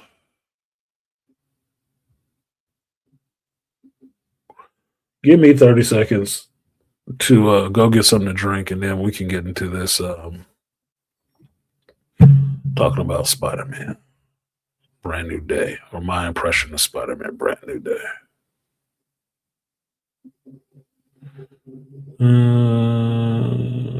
Give me 2 minutes.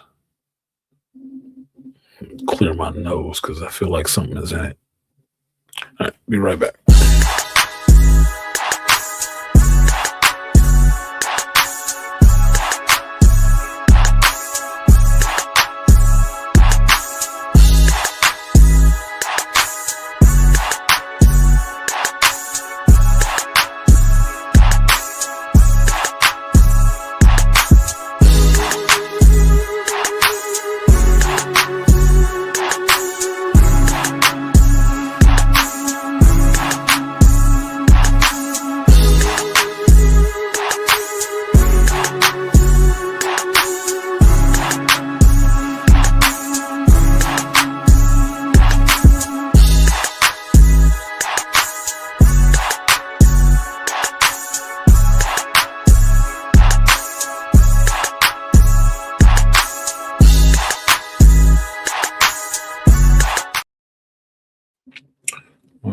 Shout out to Dusty for the beat.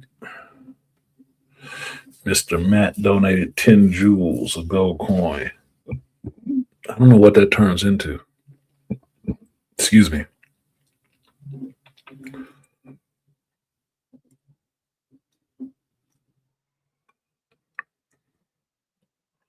Oh, okay. Okay, so he did see it. He's just not here now. All right. Like, share, subscribe, support the stream if you feel so inclined. If you're watching this on the replay, gang, definitely hype the video. I feel kind of bad, I watch other people's videos and I see the hype shit on there. And it's like, oh, that might be kind of cool. I check my videos. Motherfuckers ain't hyped the shit, but you watched it. For the number of views, you barely like, you barely hype. You almost want a motherfucker to die in obscurity. That shit is unfortunate as fuck. I feel kind of bad about that shit. It's like, damn, these motherfuckers want to consume but don't want to support. That's fucking bullshit. This is why motherfuckers put up paywalls on y'all.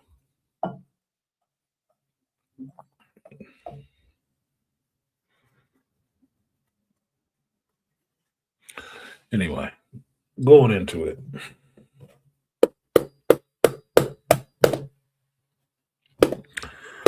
Brand new day. No.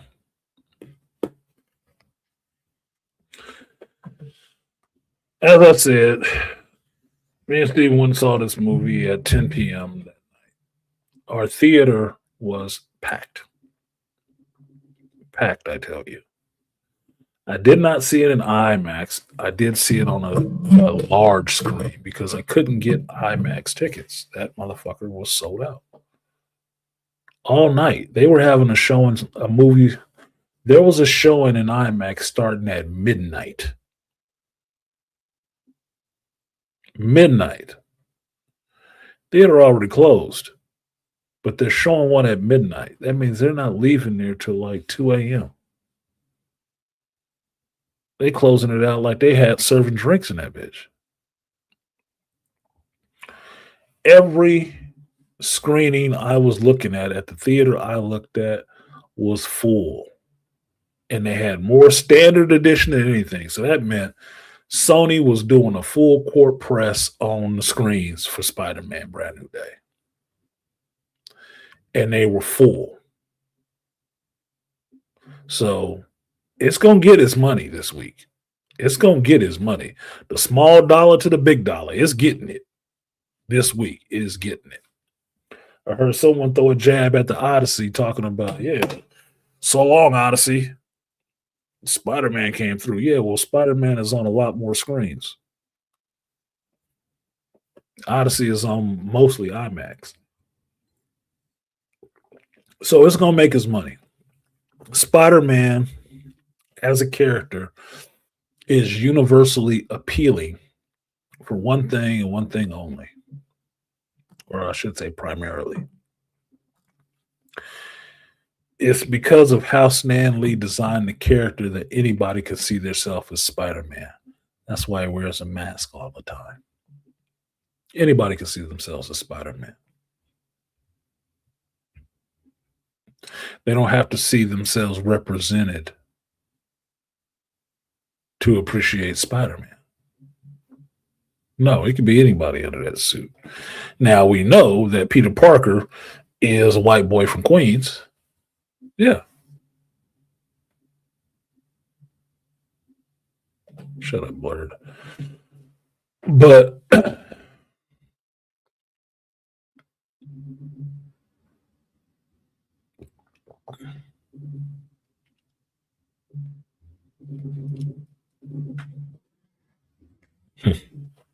out of the way. But it's not that big of a deal that he is a white boy from Queens. It just further informs the story. Now, going into this movie, I wanted to see it. I was not overly excited to see it. I just wanted to see it to see what it was. It's a Spider-Man movie. Spider-Man is one of my favorite characters. I will go see a Spider-Man movie. It's not that big of a deal. Right? So as long as I see web slinging and wall crawling, I'm pretty much doing my deal. Now, this movie, I was really curious of what it would do financially, not because I have anything staked into it, just to prove the point that not Brand New Day, but No Way Home was going to be an outlier for the Spider-Man franchise. Straight up. There's no other way. Because in my belief, Sony and Marvel does not have that much faith in Tom Holland to carry a movie by himself. So that's why every movie they have to throw a lot more people into it. Now, Tom Holland is older. He's a little bit more of an accomplished actor now. And even with this movie, while borrowing the title of Brand New Day from the comic books, I didn't think this was going to be that story simply because they had the Hulk and the Punisher showing up. And I was like, why do you need them showing up in this? You're trying to get over on the star power of Bernthal and Ruffalo? Or the fan appreciation for the Hulk and the Punisher in a Spider-Man movie? Y'all had no faith in Tom Holland, apparently. That's messed up to me. Now, I know Tom Holland was in negotiations with them, Marvel and Sony, because he wanted to start making some of that, somewhere towards the Robert Downey money. Well, he not. He might be an all right actor, but he ain't Robert Downey Jr. legacy actor. No. And every movie has been carried by the co-star in the movie showing up. It's just what it is. Spider-Man 3, No Way Home being the most glaring example is that movie had to pull out everything. Every past Spider-Man, every past villain to make what it did. And it was a good movie. Because if you didn't want to see Tom Holland, well, maybe you wanted to see Tobey Maguire. And if you didn't want to see Tobey Maguire, maybe you wanted to see Andrew Garfield. And if you didn't want to see him, look, Willem Dafoe was in it as the Green Goblin. Everybody was in that damn movie. It could not make money. Put it that way. There was no way it couldn't have made money. Couldn't. Now, everybody gives Marvel credit for that, and I always have to remind them, it's not Marvel's win. That's Sony's win. Sony gets most of that money. You can thank Marvel for having that shit together continuity-wise, where there's a reason why all these characters can come together, because you've seen what Sony has done on their own with Spider-Man properties, Madam Web, Morbius, Venom. You saw what they've done. You gotta fuck them up. Because that's what Sony does. This is the same company that gave you the Amazing Spider-Man and Robo Rhino. So you can thank Marvel for keeping them kind of close to some kind of continuity. But otherwise, they've always been throwing all the characters together. They don't give a shit. Well, this movie, I was concerned about the Punisher and the Hulk being in it. And I could say that the place in which the Hulk and Punisher are put into it is fine. Now, I say this as a Punisher fan. I own many a Punisher shirt. This is just the first day you see me not wearing a Punisher shirt on stream, because I can wear one every time if I felt like it.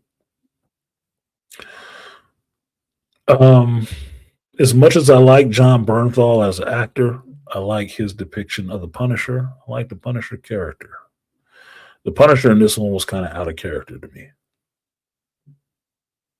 I was seeing what other commenters had talked about when they reviewed the Odyssey about John Bernthal just acting like John Bernthal. I really see it. I've seen 2 movies back to back with him in it in the last month. He's just being John Bernthal. And at some points in this Spider-Man movie, I saw him as being Braxton from The Accountant. Like, that's just Braxton, bro. Like, it's just Is it just John Bernthal? Oh shit! What up, Hitflix? Yeah, potluck Spider Man. It gets worse. Trust me. Hold on to your shit. Now,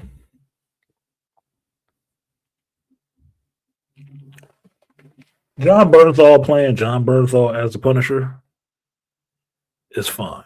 He's toned down. He's sanitized a lot, and I'm not even thinking language is that big of a deal.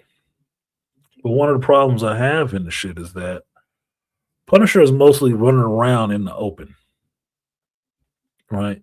He's out there in the open, police around, regular people around, Punisher symbol on his chest, all that stuff. And one thing it makes me wonder is where is this happening in regards to Fisk and that shit that was happening in Daredevil Born Again? Because I just saw Punisher One Last Shot not too long ago, right? When it came out. One Last Kill. You just shot up a bunch of people in an apartment building. I thought he was on the run again, laying low. Why the fuck is he out in broad daylight, just operating, moving around, and nobody is hassling him or anything? Can somebody explain this timeline to me? Now, I will say I liked the Spider-Man movie. It was entertaining. It was entertaining. In all the ways that jangling keys can be entertaining for you. But my problem I have with it is what my boy Steven pointed out and encapsulated just sitting in the movie. Watching the credits roll, we sitting in the movie, lights is on, and we sitting here talking, and he summed it up best.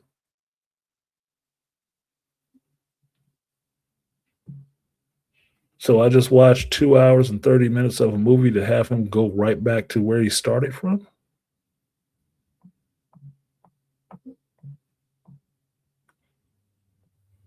Yes. And my analogy was we took a walk in a park and came back to the same bench and sat down.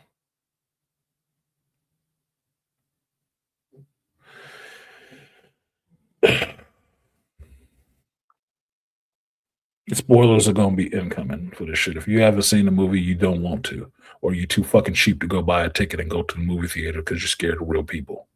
I don't know what your issue is, because everybody's talking about this shit. There shouldn't be anything really to spoil, especially with all the leaks that was coming out the whole time they was filming this bitch. So let's put it this way. Peter, after his decision to wipe everybody's memory of Petey Parker away, is living his life going on being Spider-Man. Fine. He doesn't have the shiny Spider-Man suit anymore. It's not shiny anymore. They actually toned that shit down a little bit, made the suit look more real. Fine. He don't have the P. Diddy suit on. No baby oil on the spider suit. He's living his life. He's being Spider-Man.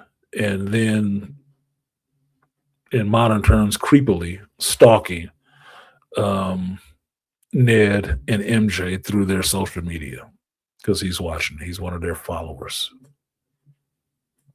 He's not having much of a personal life. He's just having a Spider-Man public life. And you see New York really adjusting to this as Spider-Man and appreciate him because he is the friendly neighborhood Spider-Man. The problem in this is that he is lonely and he misses these people that he's given up to save the world. This is the burden of doing the right thing, which I talked about earlier. This is that burden.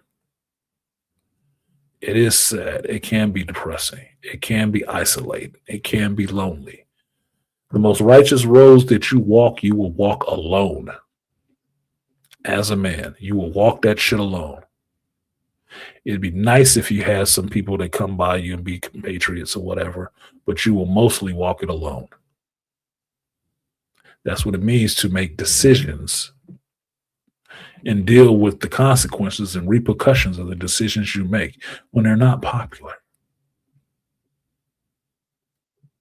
They may be the right decision, but it's not the decision everybody makes. I don't have a problem with that in a movie. One of the problems I have is I'm trying to figure out how Peter is affording all of this shit. Because he got a nice setup. He got an apartment, he got his computers, he got his 3D printer making tech and shit like that. It's like, man, that's pretty awesome. This is just what I wanted. I wanted Peter to have his smarts again. Thank you. He can make his own tech. He can do his own thing. Thank you. Thank you. Thank you. Point of order. How's he paying for this shit? Because since nobody knows who Peter Parker is, I don't think he could be a beneficiary on Aunt May's will. So how is he paying for this shit? I'm curious. It was never addressed. There's no Jay Jonah in this motherfucker. So he ain't working at the Daily Bugle. They don't get into him having any kind of sustainable income. So how's he affording all this shit? I guess it's okay. We just glance over. We just need Spider-Man in his own apartment. Okay. But how's he affording it? He got a cell phone and everything. Who's paying for this shit?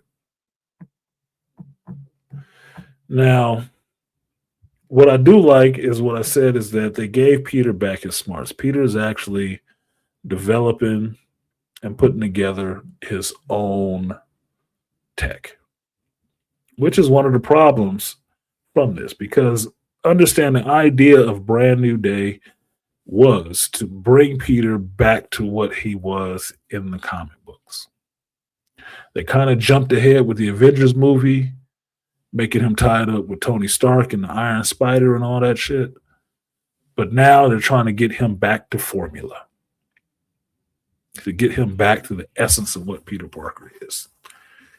And somewhat for the most part, they kind of did that.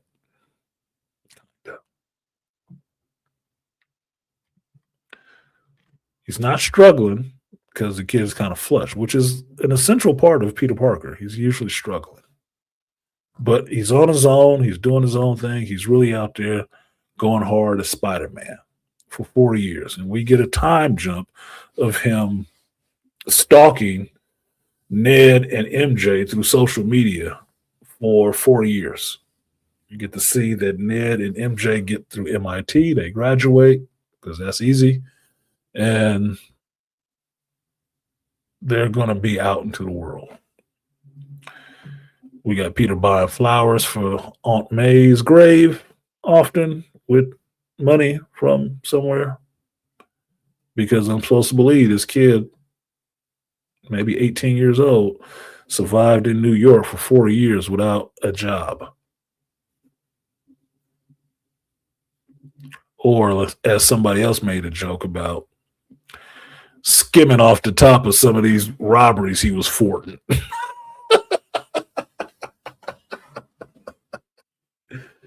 Don't know. If he dumpster dived and found a 3D printer, who knows? But regardless of that, he's in good. Spider-Man is in good standing with the police department. He's really helping the police, and you get the cavalcade of villains showing up that amount to nothing more than a montage screen, which was the big deal in the trailer. Now, this kind of pissed me off. This part kind of pissed me off. It made me laugh, but it made me mad at the same time, because in the trailers, they showed you those clips. You thinking like, oh, wow, they got everybody in this motherfucker. No, they don't. They pulled a fast one on you. They showed you that shit in the trailer to make you think there's more villains in this movie than there was. Because when you get into the movie, you find out, yeah, that stuff they showed you in the trailer, it was just a trailer. It was just a montage in the damn movie. So you don't get the tarantula, you don't get, the little boomerang dude, you don't get Tombstone, which was casting was kind of spot on. You don't get any of that. You don't. And I'm like, well, that's kind of bullshit. Okay, you pulled a fast one on me. All right. So all these villains are not going to be in it. Well, who is the actual villain? Well, you got the Scorpion showing up, and I'm fine with the Scorpion showing up because he's been there since like the first movie. Been waiting on him. I'm a Scorpio. It stands to reason that I like Scorpion as one of the Spider-Man villains. Max Gargan is not one of the best Spider-Man villains, but I like seeing Scorpion show up. At least he can keep up with him, right? Okay. This Scorpion, he kind of got the mech suit and the mech tail. Yeah, how that works, kind of cool. Kind of can make you look like it as a precursor to Dr. Octopus. Fine. I'm fine with that. Tombstone being showed, and he's played by the albino dude that was in Black Lightning. Oh, that was classic. I would have liked more screen time with him. They even gave him a line like, y'all couldn't have left him in the movie a little while longer. I like Tombstone as a villain of Spider-Man. He is that mob, man. Kind of rough. Oh, he out of there, webbed up and out of there. Less than a minute. Like, oh, damn, that dude is good too. That first season of Black Lightning, he was making me watch that shit. They're like, who is this motherfucker talking this shit? Oh, well. Now,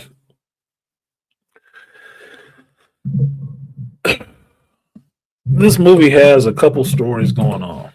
Spider-Man's loneliness, Spider-Man's change, and then who the villain is. Now, I will say I was wrong about who the villain was.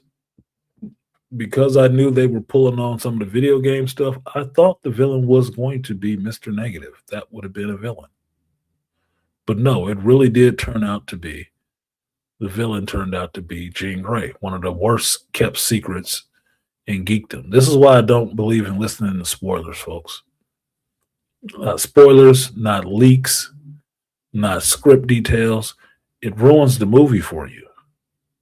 It ruins it. You can't have a reaction in the theater from seeing this. You can't. It has been robbed from you now. It has now sullied your theater experience. That's why I don't listen to it.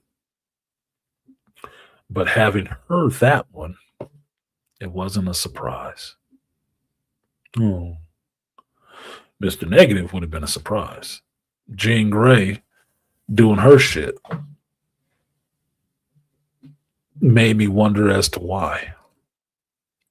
Now, because it wasn't Mr. Negative, I was wrong. Oh well. Speculate at your own peril. You can be wrong.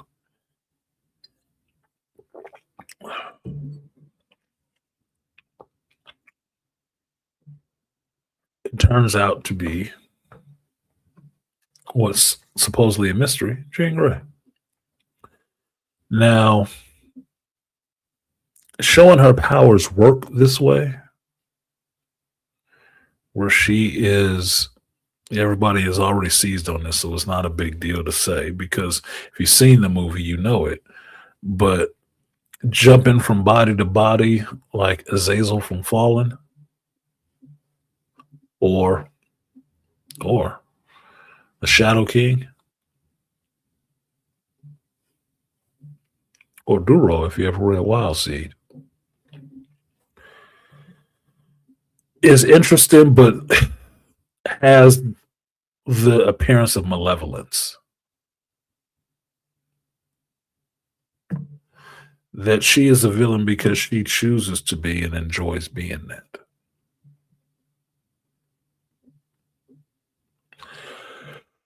Why are we making the X-Men the villain?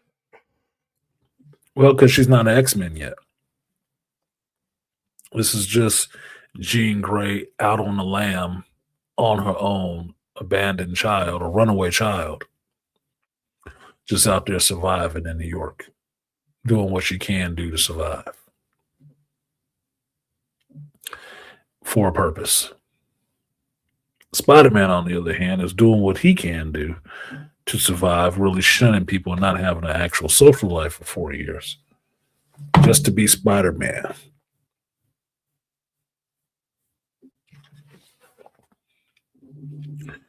Now, for the most part, this part of Spider Man's life is good, but I can tell you one of the things that got overplayed for me was the pratfalls.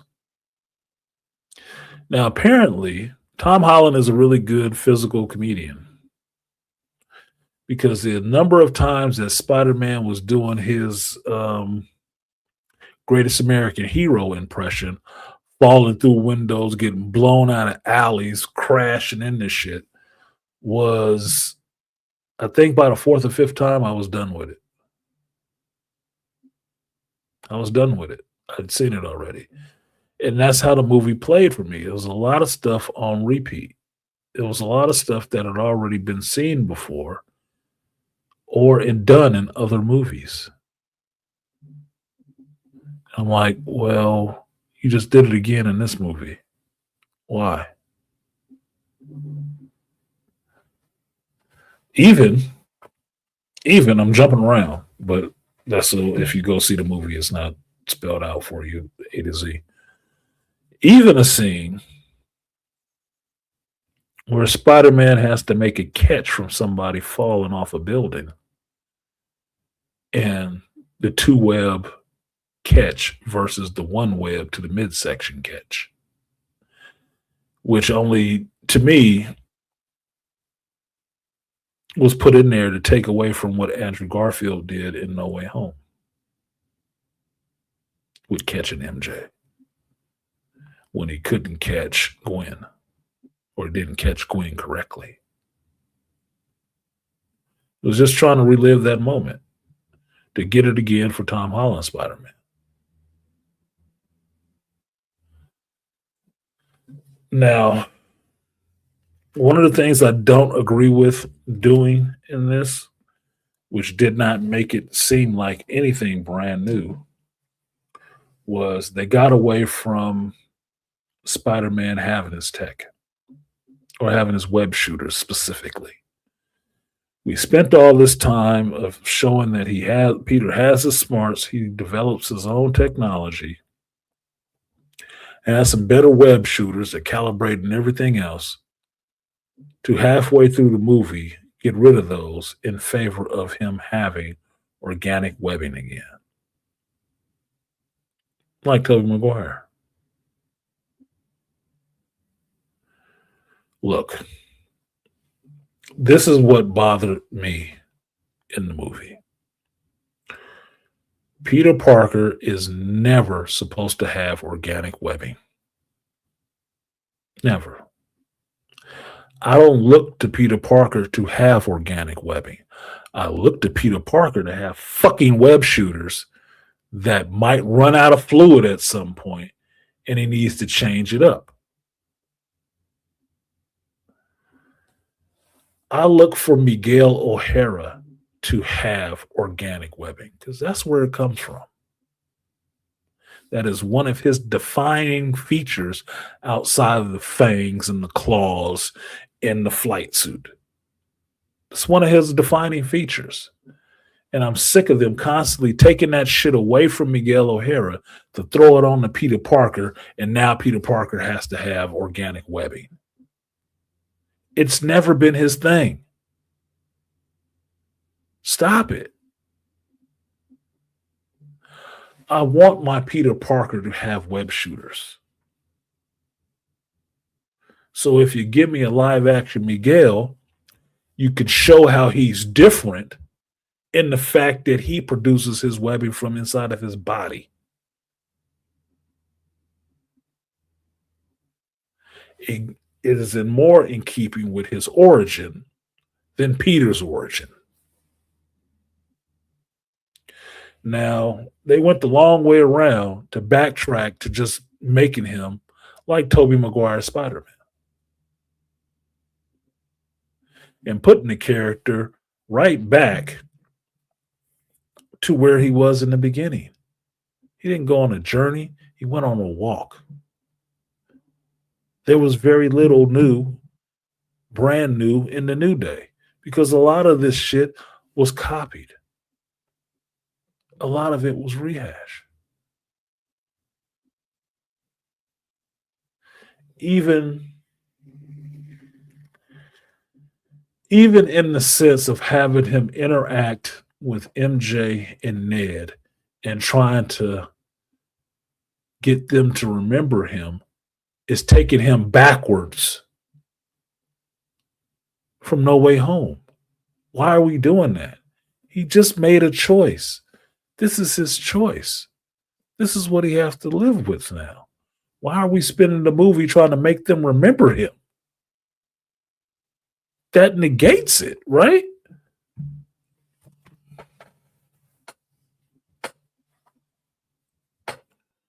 I didn't like that shit. I didn't like it. Now, you can say that this movie is a big character piece. It is a big character piece about emotions and being lonely and all the rest of that shit. Yeah, you can say that too. But I just fucking got that in the Thunderbolts movie with Yelena. I just got that.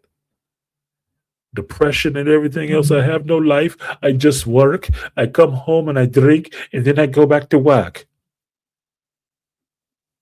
Well, that's the same thing Peter Parker is doing. He just ain't drinking.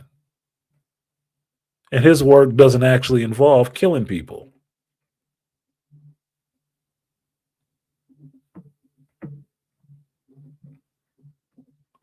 He's actually doing the good work part.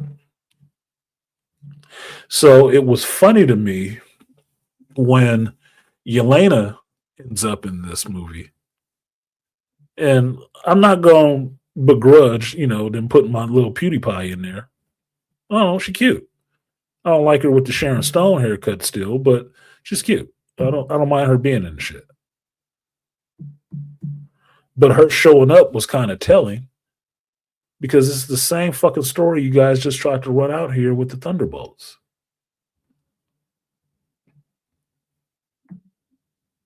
And Peter, like what is it, Robbie Reynolds? Peter, like Bob, Century, when he got a little bit more stressed, his eyes got black and he got kind of dark. Motherfucker, this is the same shit from the Century. This is the same shit.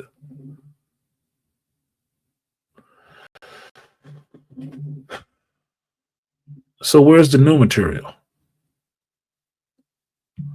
Now, technically, it seems like the new material is just the stuff they had with Jean Grey, which seems problematic.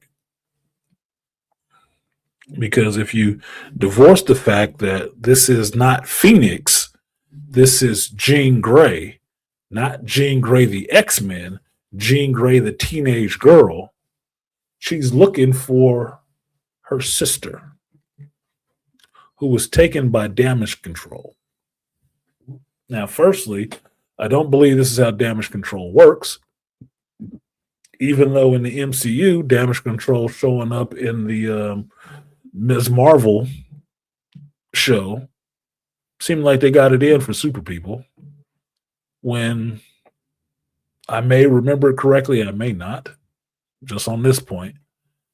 Damage control was mostly there to fix all the shit after superheroes had wrecked the city and whatnot.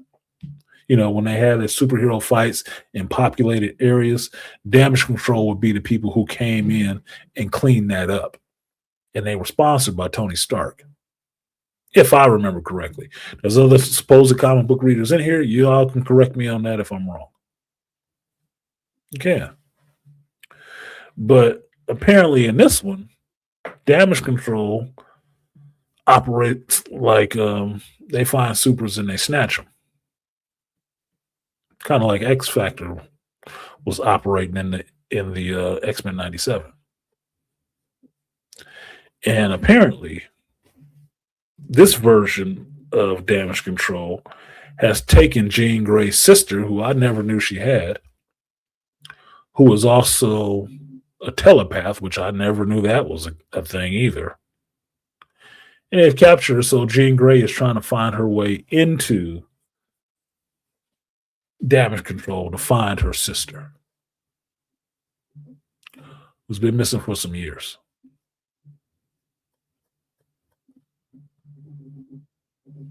Okay. Doesn't make Jean Grey a sympathetic character, but it does make her a powerful woman, doesn't it? Yeah. At least we got that out the way. Dwayne McDuffie made damage control. Now I know they bastardized it. Yeah, MCU damage control are assholes. They are assholes. Every time they've shown up, they've just been assholes. This is not Dwayne McDuffie's damage control, and that's probably why they changed it. Another black man that gave you something good that you just bastardize it or thrown away.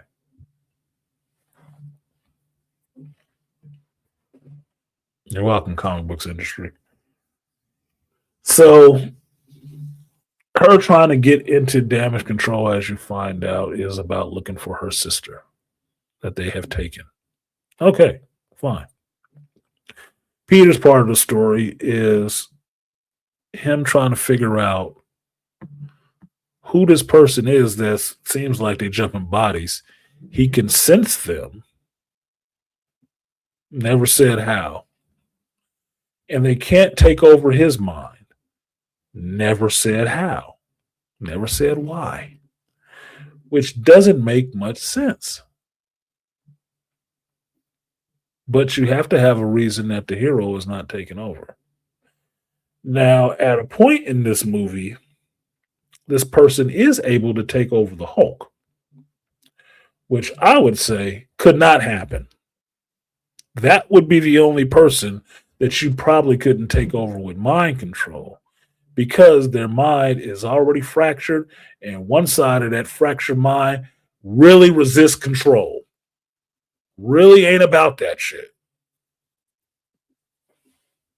Now, it gets reversed in the movie because of that, but I wouldn't think you could take over the Hulk. If that was the case, I think the leader would have did it a while ago.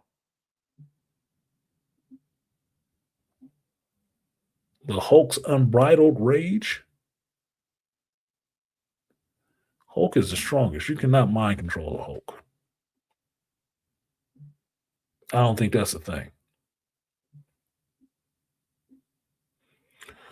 But in the movie, you got to, right? But for some reason, Spider-Man can't be. You just can't. You can't mind control Spider-Man. Okay. Why? The rest of his angst and his story for Peter Parker is just about trying to be near MJ and Ned because he misses him and is lonely. I would think after 4 years, you make some friends. Even if you didn't find another girlfriend, you'd make some goddamn friends. Because people not remembering Peter Parker does not mean people don't know who Peter Parker is when you're existing in this world for 4 years. And people are running into you here and there. The people you keep buying flowers from every week. The place you go to eat. The people in your building that you stay at seeing you and recognizing you. Even if you told them a fake name. you would run into some other people because they have him in this movie befriending the police detective, the Wolf from the comics, but you don't understand how that relationship even worked out. Just because. And she only knows Spider-Man. She don't know Peter, but so Spider-Man can't make no other friends? There ain't no other heroes running around this city? No Daredevils? No swordsmen? Just the Punisher and the Hulk? Y'all making New York seem real fucking empty. Now, I don't mind Spider-Man being street level. He's always has been street level. He's always catch a bank robber, catch a burglar kind of shit. But part of the push for people wanting Spider-Man to be on the Avengers, which is why Wolverine and Spider-Man got put onto the Avengers, is people wanted to see them fight some of these greater foes. And what you found out, for some of them, he's really outmatched. Maybe not strength-wise, not intelligence-wise, because Peter is a genius. Only difference is he's not grown up. Because they keep reverting this.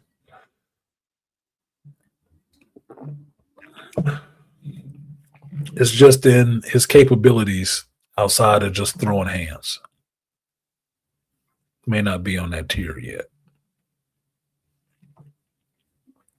It's fun.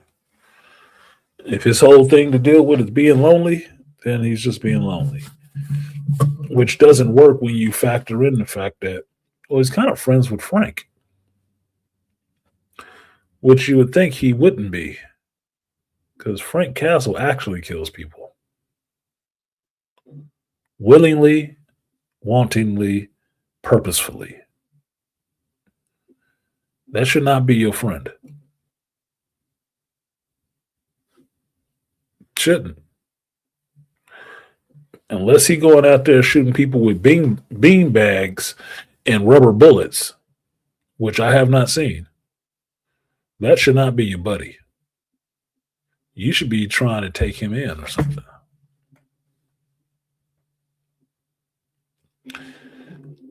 Yeah, JT, if he actually went to college and had a job, he could meet folks. Yeah, he would.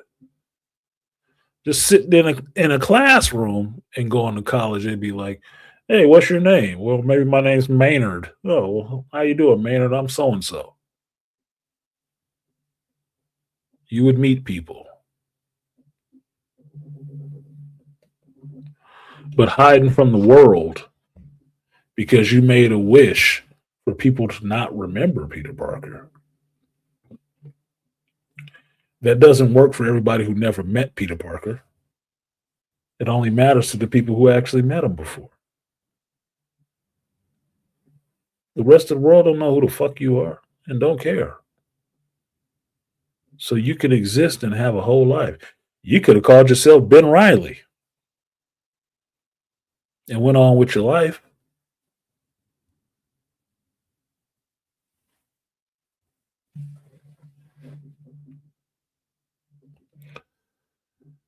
Yeah, that doesn't make any sense. Why couldn't he tell people? Why couldn't he? They wouldn't relate it to anything else. It's not like everybody knew he was Spider-Man. It wouldn't have mattered. Now, the motivation of Jean Grey hints at that there is supposedly a bigger villain in this.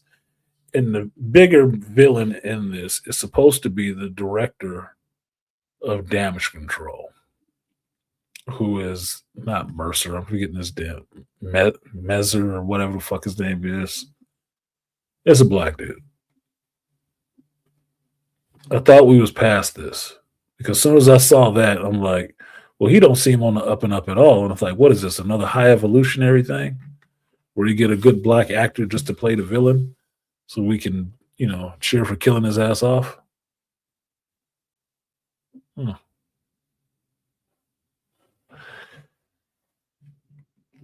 what you find out from this guy that he may not be on the up and up about, even though he's met Spider-Man and wants to be on the side with Spider-Man, and there's, the good guys, Metzger, thank you,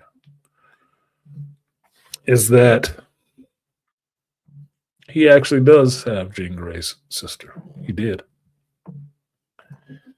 And he took her and was using her abilities and trying to figure out how her abilities worked so they could use them. Arming the good guys, so to speak. Now, that was the only thing they said that this dude actually did. So the director was black because of McDuffie. Okay. I never read Damage Control. Look, JT, Damage Control was one of those things that Zach was big on. He knew all about Damage Control because that shit happened in between one of the times that I was not reading comics. He was all into Damage Control. I don't know that much about Damage Control. I know certain things. I didn't know the director was black. Be that as it may, what he's doing, it may have seemed wrong to capture this girl who was out there using her powers to mess with people. Could seem wrong. Figure out how to use it to help people. Yeah, I could be wrong. They ain't saying he did shit else. While Jean Grey is wantonly causing havoc and damage all over the city, grabbing people's bodies. And I heard one commenter point this shit out before I did my review, obviously, that she walked one dude who she controlled right into the path of a speeding vehicle. That dude is dead. She got a body on her now. She has wantonly controlled people to put them in actual human peril. So she is not good. And that shit is not outweighing, well, he kidnapped my sister. Okay, that's wrong. What were you and your sister doing now?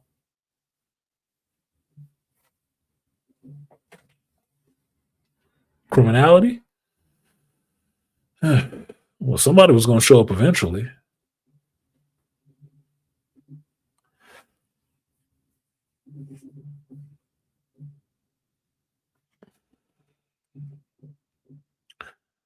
I ended up seeing more in this movie that while I was entertained because the action was good, special effects were good, I finally got somebody who gave me a really good scene of what it feels like or looks like to be Spider-Man spinning webs through the city, flying at 80 miles an hour and just free falling most of the time. That was fun. That vertigo feeling is what I always wanted to see. To understand, you should want to be sick. If you weren't Spider-Man, you should want to be sick, slinging through the city like this. You should want to be sick. Because height is not an issue for him.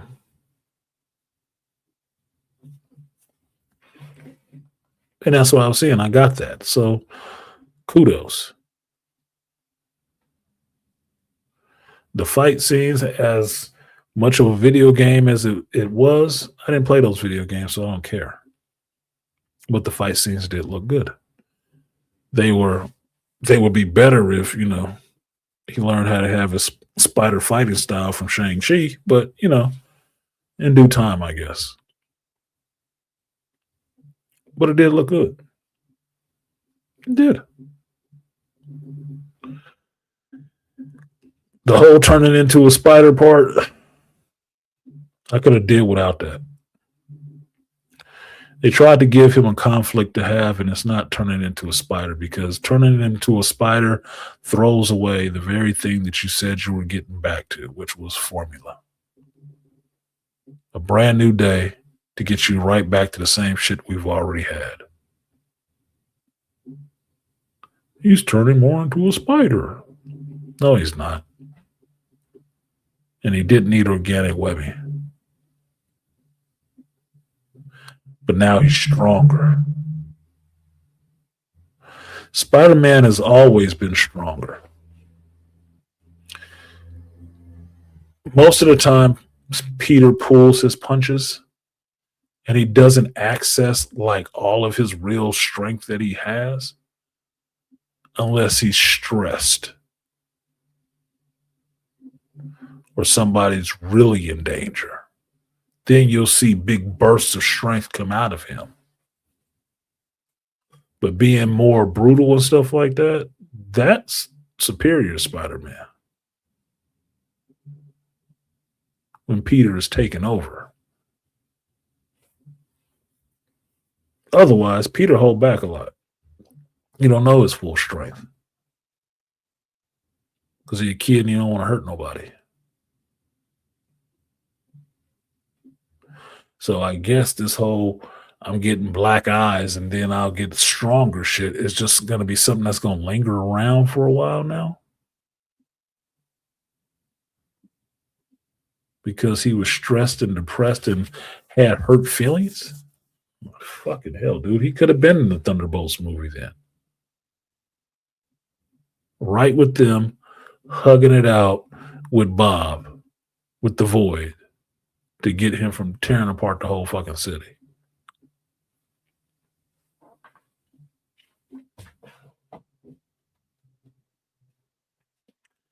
Now, the more weighty emotional moments in the shit comes with Tom Holland and Zendaya, or better yet, Peter and MJ. Because he does a really stalker thing that I hated in Superman Returns, which is he ends up going to Ned and MJ's little house party. By chance, he sees Ned and he follows him like a fucking stalker and goes into their house party for graduating from MIT. And he eventually ends up meeting Ned and MJ as Maynard, not Peter. Now, while this is not problematic and creepy, which most people should see that shit as being, if you were in the place of Ned or one of the people and you got this dude just following you, you would consider that creepy. That's some Superman Returns level shit.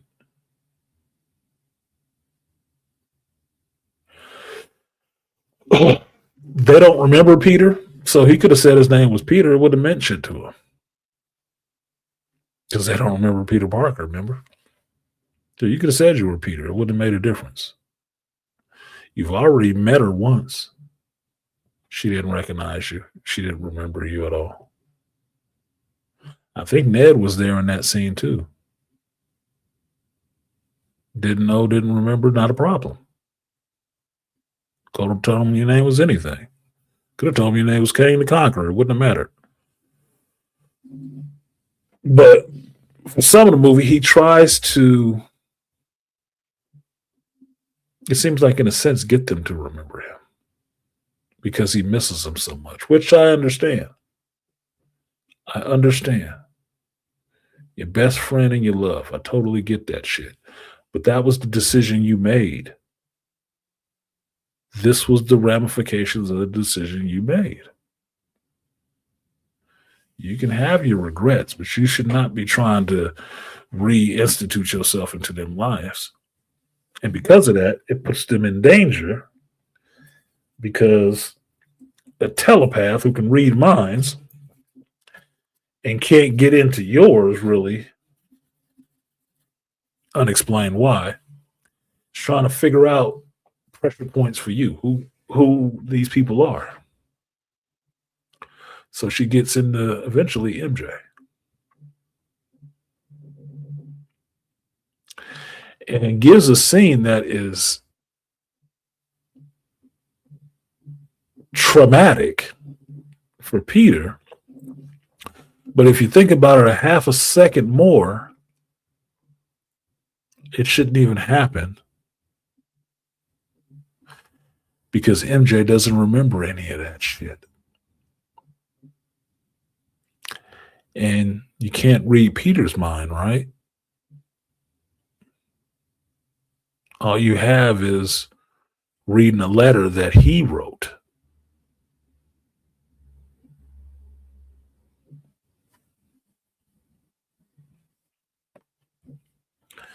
Kind of falls apart. And there's two scenes like that. The first one, the second one is a bit worse because the same MacGuffin with the letter comes along and somebody else reads it. And then they want to have a little conversation with Peter about it. Only to get to the point of telling Peter they are not that person. They don't remember him. Which sounds like bullshit then because it flies in the face of why you were even having a reaction to reading it then. You should not have any reaction to reading this because it's not you and you don't remember any of this shit. So making him come clean and tell him what he knows is pointless. Now, by the end of this movie, they kind of undo this and makes it seem that, well, she was fucking lying. Or it's still in there. You just have to do a little bit more to open it up. Because Peter introduces himself to Ned as Peter and do their little handshake, and it seems like Ned remembers him. Now, I heard somebody asking, how could this even happen? And I pointed them back to, well, in that last movie, Brand New Day, Ned was able to use Doctor Strange's sling ring, meaning Ned's family has some of that magic potential in it, or Ned has some magic potential in him. That's how. So Peter doing that might have broken the spell on Ned to get him his friend back. More predisposed to it happening.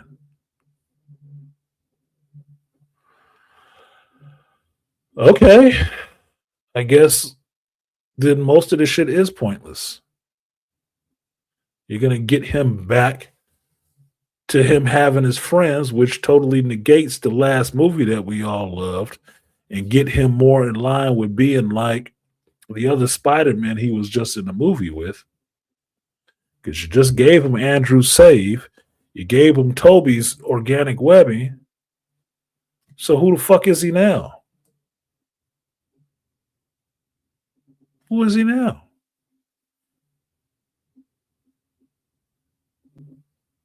We just had this further mutation shit happen with Tobey Maguire's Spider-Man.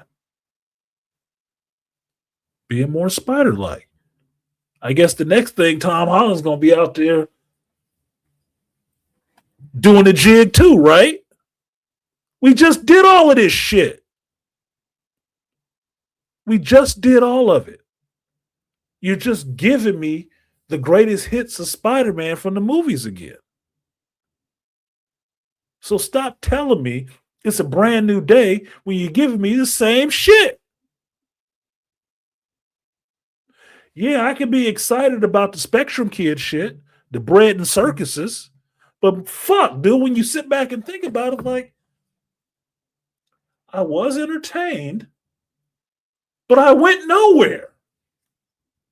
It's like a 3D motion ride. That was a good roller coaster, but I was just sitting in a chair the whole time. Huh. Yeah, so I said Steven encapsulated that shit perfectly. So we just went back to the beginning? Yeah, we didn't go anywhere. Oh. So I just wasted 2 hours going nowhere with this character? Yeah, pretty much. And I don't know how many people seeing it that way. I think most people were just seeing it about the excitement of the flashing lights and the fights and stuff. But I'm looking at this shit and it's like, the story didn't go anywhere.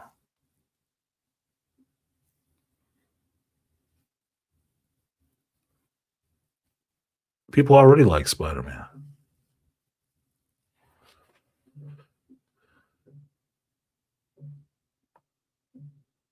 Yeah, go Web. Yeah, I was waiting for him to say go Web. The same scene, right?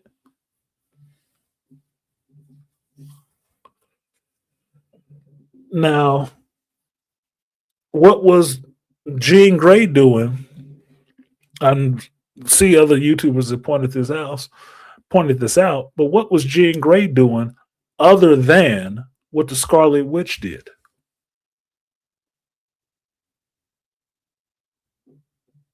Because I can tell you, at the scene where Jean Grey finally does get into damage control,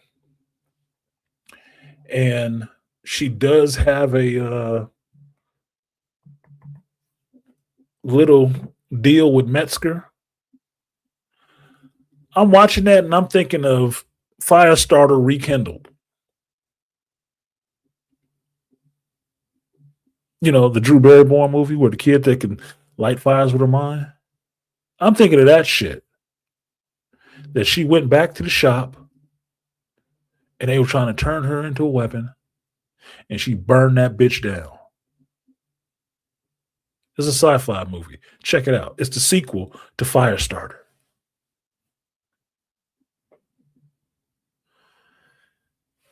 Jean Grey being here doing that and getting kind of tortured to access her abilities for themselves. And her looking up and seeing that the whole thing that her and Peter were talking about, VMAX, is just a label on a vent. I got that shit right before that. I thought it's going to be on the vent. A VMAX is the vent. That shit was stupid. That was too fucking stupid. So basically, like Jason Solo and her mythical sister's telepathic burst that she wasn't stronger than Jean, and her dying telepathic burst, she sent out the vision of looking at the damn ceiling in the vent on the ceiling. That was the last image she could send her sister. Not I love you, where are you, help, nothing like that. Just the last thing she read was her last psychic burst she sent that Jean received. That's dumb. What's also dumb is, okay, the rest of Jean's powers kind of kick in. She freezes this whole part of New York for a section, not unlike Scarlet Witch. And by the end of that movie, you don't tell me that another strong telepath felt that shit in New York. Since we got the new version of Jean Grey here, the new version of Xavier couldn't feel that.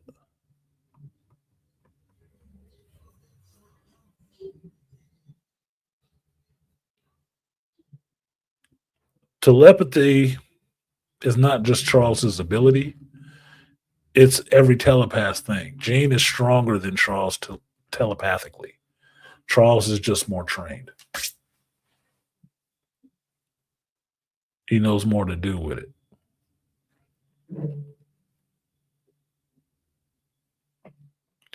But somebody using that much telepathic force, sustained like that, would have got the attention of any fucking telepath in the area. Especially one as strong as Charles Xavier's, who's just upstate in Westchester. You ain't cast that person yet? Oh, so we can't show him on screen yet, right? It's in my mind, Beast, that when you see Jean Grey on the bus and she's traveling somewhere on the bus and you see all them wooded areas that she's going into, she's heading to Westchester. Somebody called her. That's where she's going.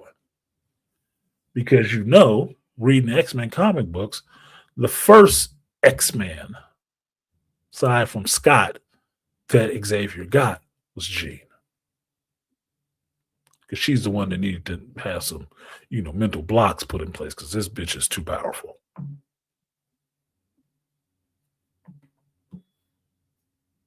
That's how I wrote that in my mind. Finishing that scene. Oh, she's heading to Westchester. Charles called her. She ain't on the bus looking for Jack Reacher, I can tell you that much. Off to her next appearance.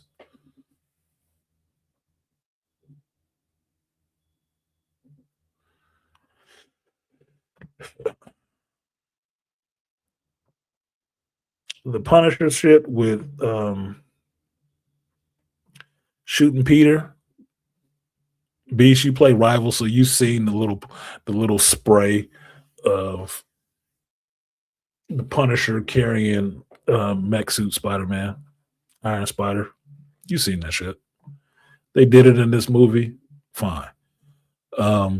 Spider-Man should be dead, though. He should be dead, though. He does not have skin. This is the misconception with Spider-Man, and it's been brought on since the Tobey Maguire movies. Spider-Man's skin is not super durable, folks. It's not. He has super strength, not invulnerability. That's why bullets and guns and knives, bullets and knives and chains and shit can actually fuck him up. He out there in his skivvies against all that dangerous shit out there. That's why using your webs, making shields with your webs and all kind of shit like that is actually important. You need a ranged combat weapon to take out some of these people or debilitate them in some senses so you can get around that. The other thing to help you get around getting stabbed and shot and stuff like that from behind or anything is your fucking spider sense, which I'm still saying he does not have. He has no spider sense still. And don't give me that, his hair raised on his arm in that one scene. Fuck that. He needs a spider sense. His most notable ability, they're not playing up or giving him, but you're giving me somebody else's organic webbing. Can I get a Spider-Man with some spider sense? Can I? You could argue that it kind of happened in this, that he kind of started getting a hint of it because he turned and took the shot that was meant for Jean.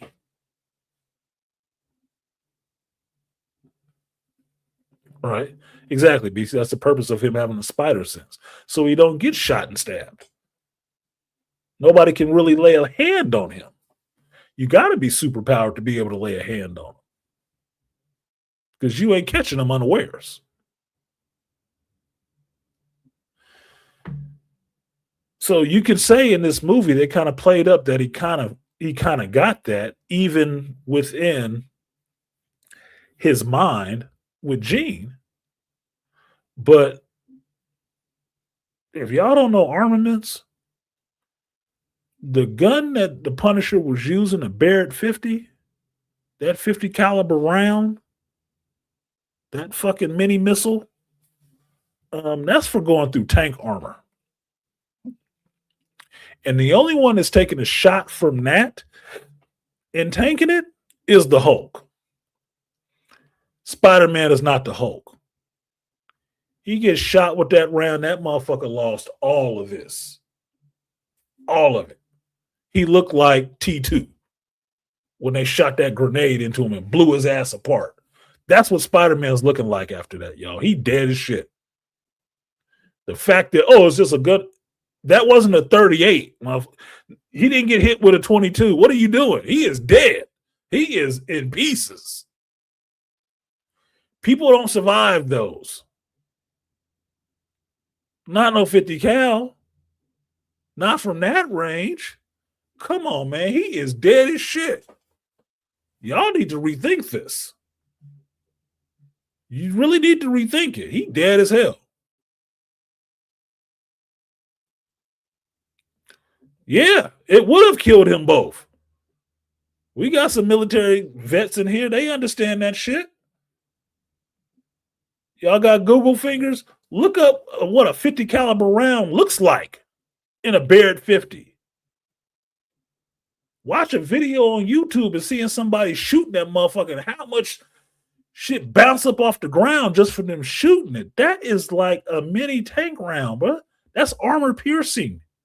That is not something you get hit from and end up in the hospital. No, you end up in pieces in a box. No. Yeah, it ain't that rated movie, but God, y'all need to rethink this.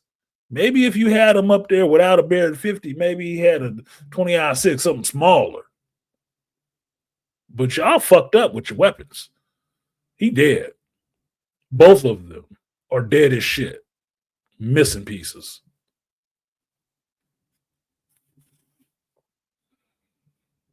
You don't believe me? Ask Coley on the war. Ask him. He a geek. Ask him. What survives when a 50 caliber round hits a human body? The round. Where are these fucking bugs coming from? Oh, gnats in here.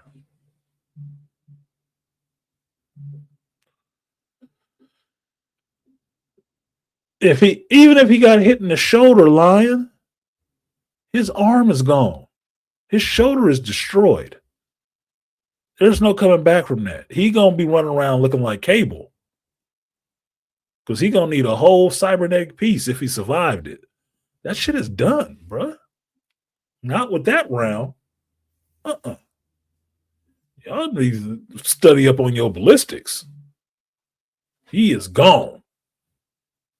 He didn't save Gene. He just took the hit first. That shit is going through both of them.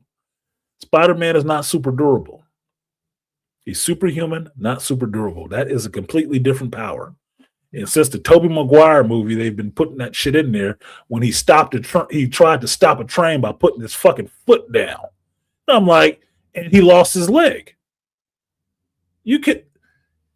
That's not how his abilities work, folks. He lost his goddamn leg. Pushed that shit up to his chest or something. He's not super durable. That's why he gets beat up from regular shit. Regular shit. Now, I liked in this movie that they constantly showed him when he took off his mask, you would see bumps and bruises and shit like that, right? Well, you can't have him taking a fucking military grade anti-artillery round like that to his back and see him getting bruises from fighting regular people, hitting the ground or something. Doesn't work. Doesn't work. Now, Gene's sister being dead, so what? I never thought she had a sister. I don't recall her having a sister.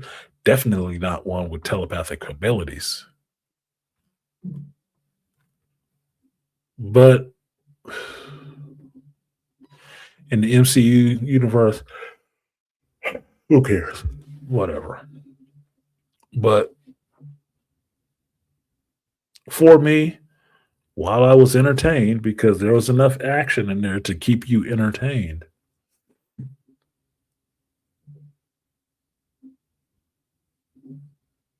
the story in and of itself did not make a lot of sense. It actually reverted the character more than it progressed the character.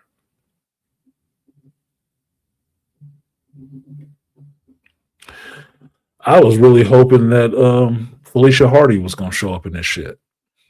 Because as I remember, Liv Morgan was supposedly, off of WWE and stuff like that because she was working on a Spider-Man movie.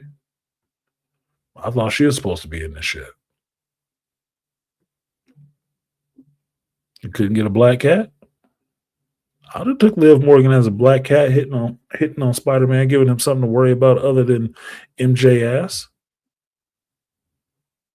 I've heard people say it looks like this is two different movies, and I would agree. It does look like two different movies put together. It does. Because it seems like something is missing. It's just really something missing. Now, I won't complain about the performances of any of the actors. As much as John Bernthal acted like John Bernthal playing the Punisher in a Spider-Man movie, Tobey Maguire, Jesus Christ, Tom Holland and Zendaya, I believed them. You got a better performance in Tom Holland emotionally than you might have got out of him in the Odyssey. You did. Seeing both of them back to back, you can see he was a little bit more subdued in the Odyssey. In this one, he gets to cry a lot more. Gets to look sorrowful a lot more because, man, it was a rough scene seeing him swinging through the night sky in the rain, just hurt because MJ kissing another dude. It's like, man, yeah, I kind of feel for you, Pete. But that was going to happen when you made the choice you made, bro. Life was going to move on. You probably should. It's just what it's going to be. Shout out to Advil and Little Caesars. Jesus. That was a sad scene. But that plays into what you like about Spider-Man sometimes because he does have them really sad moments. Really sad moments. Which makes you pull for this character. Not because he has all the powers to do everything, but because he's at odds. See, Spider-Man should always be played up like the underdog.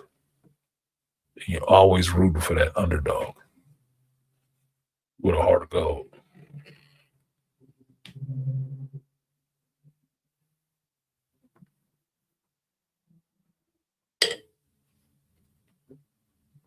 Who are you talking about, Beasley?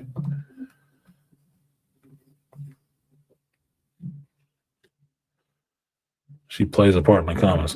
Comic people telling me comics. Felicia Hardy is the Black Cat. What are you talking about? And if you're talking about MJ having powers, I know that. Wasn't talking about that. Jean's sister. What comics? Because I was not aware of Jean ever having a sister. Unless it came out of Ultimate Comics.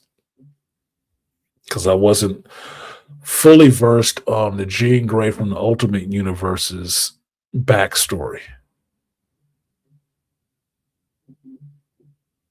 But main continuity Jean, I don't remember her ever having a sister.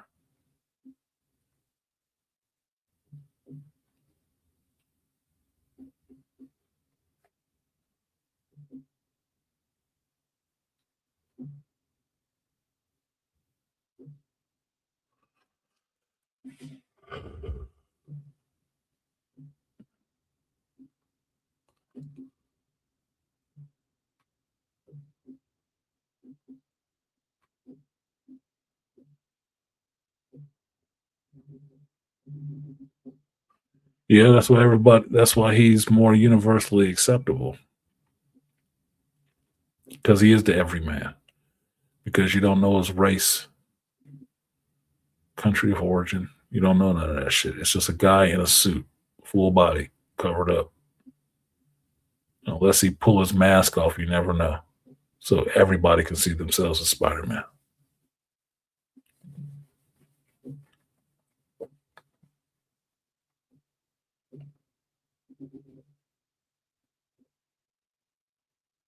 Yeah. So for me, I enjoyed it. It's a movie I could watch again. I could watch it again. It was enough bread and circuses for me to be entertained. But when I start going through and thinking about where this character has been, where they're bringing him back to, I really wonder about what's new in the day. What is really new?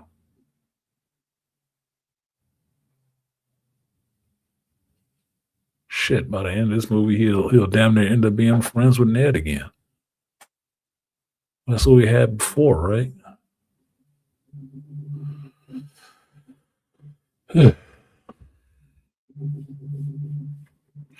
And once again, we have a woman who has done some unspeakable shit. Getting to go free.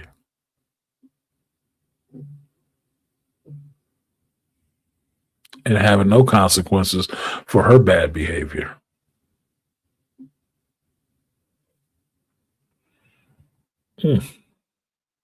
Okay. And I'm supposed to shift all my hatred off to the black dude that was put in there because he's supposed to be bad because her sister died in these attempts. My boy Steven said it best is that it seems like this is a bunch of stuff just leading up to other movies. It didn't really seem like its own thing. I said, not really. There was a small part of it. But yeah, it does seem like it's just breadcrumbs for a lot of other things. Like, as soon as you saw it in the movie, you had to be screaming it if you are fans of these kind of comics.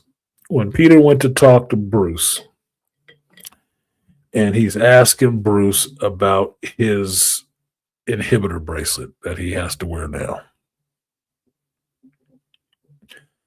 And that how it specifically targets the gamma cells or whatever it was in him. And then Peter is extrapolating how to get it to stop just mutations. As soon as you heard that, you should have been like, oh, inhibitor collars. Yeah, don't do that. Don't do that. And Peter went ahead and made the shit. He made an inhibitor chip that would block out any mutant ability.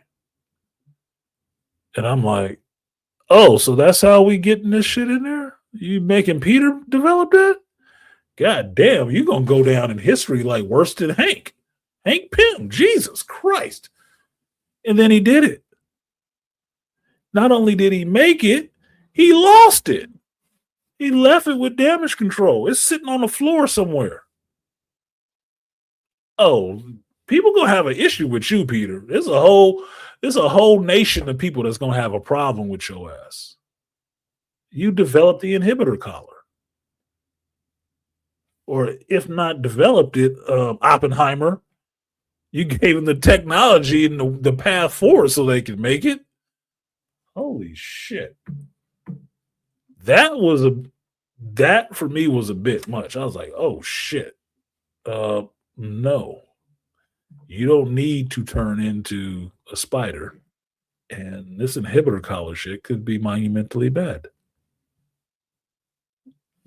Yeah, Fracture, I have become death of mutants. Holy shit.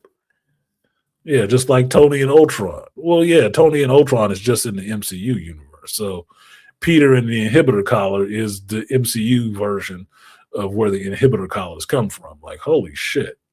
That's going to be a problem, bro. Somebody going to have issue with you. You're going to be out there like Tony Stark. Like, I was just trying to protect people. Nah, bro. You got to keep up with your tech. I don't know how you make that something like that in an asbestos-ridden apartment anyway, but yeah, probably he gave him the blueprint, bro. You out there like KRS-One and Jay-Z. You gave him the blueprint. Shit. Yeah. Yeah, JT, consequences are motherfucker. Tom Holland movies aren't Spidey alone movies. They remind me of Marvel's team up comics. Yeah, these are Marvel Presents, is what they are. And at this rate, Malika, it's not even a team up comic. It's a Marvel Comics and Sony presents, or Sony and Marvel presents Spider-Man with the Punisher. That's what they are. Because it's never one movie where he's just riding on his own. Just him and a villain. Never. That's why I said they don't have any faith in Tom Holland. Apparently they don't. They always need to throw a bunch of shit in the movie to get people to show up to watch the movie with just him in it. And in this time, they actually, what somebody else said in here, cock teased you in a sense, is that all them villains you saw in the trailer wasn't even in the goddamn movie. The movie is about one girl looking for a sister, and then the government guy you're supposed to hate because the sister died in his custody. That sounds like Star Wars? Darth Vader's?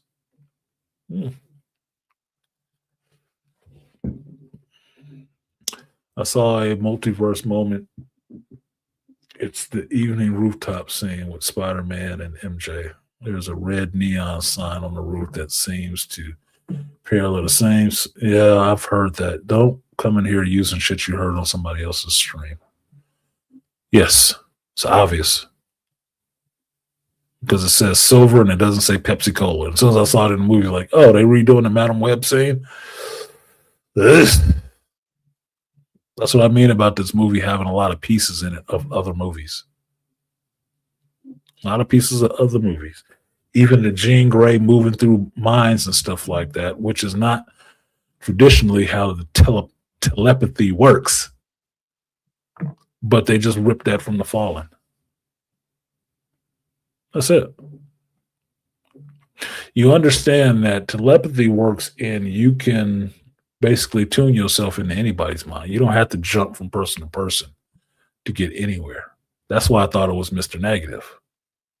Because why would a telepath with access to the astral plane need to jump 30 feet from one person to the other?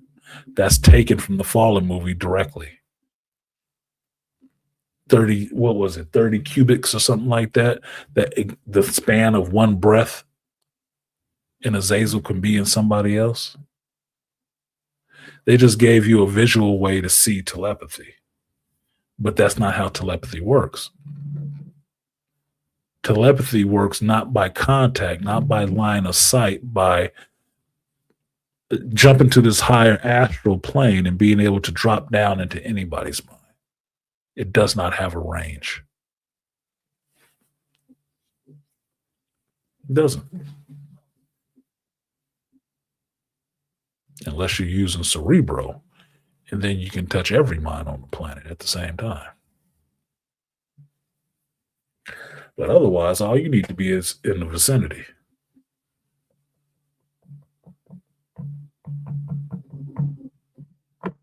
So they can go with that. It made it look visually interesting. Yeah, that was the other thing, Malika. The silver thing was Highlander for me too.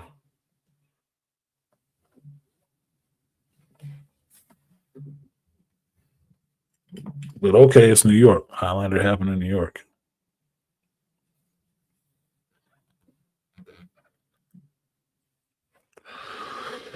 So my review of Spider-Man will probably be more substantive. And I'll probably go see the movie again.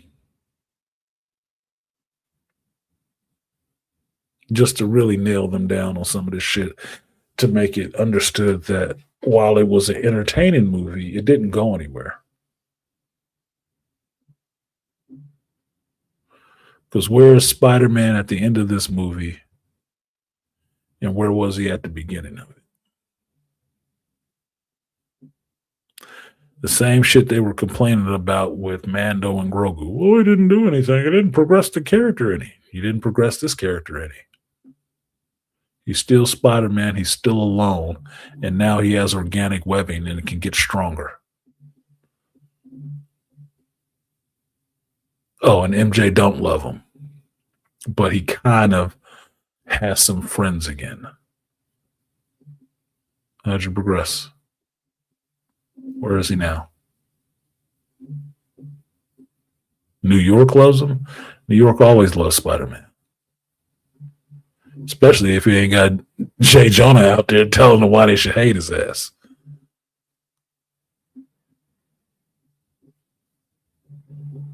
So we didn't progress this character. I can't say he's grown up.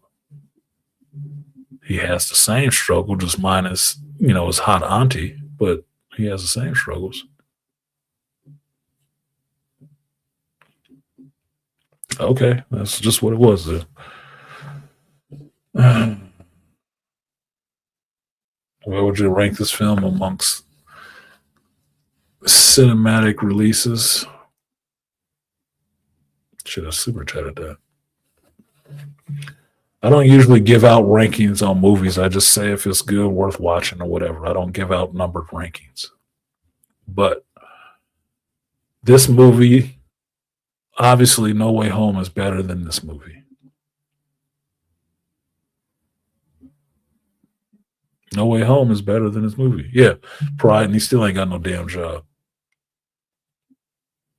Shit, at least Tobey Maguire was delivering pizzas. Like, damn.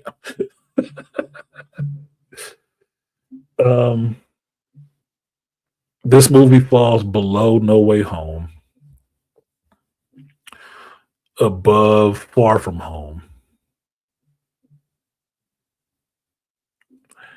It's better than Spider-Man 2, Amazing Spider-Man 2, because Amazing Spider-Man 2 was partly a remake of Batman and Robin with the Riddler in it, because that's all that Electro was. He was a ripoff of the Riddler with Jim Carrey.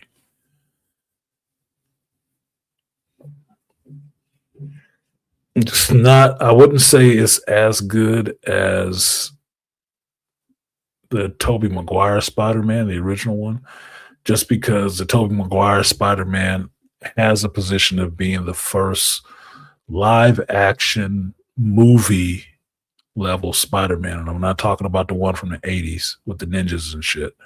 I'm talking about big budget Spider-Man movie, even with Dallas Bryce Howard in it, skinny.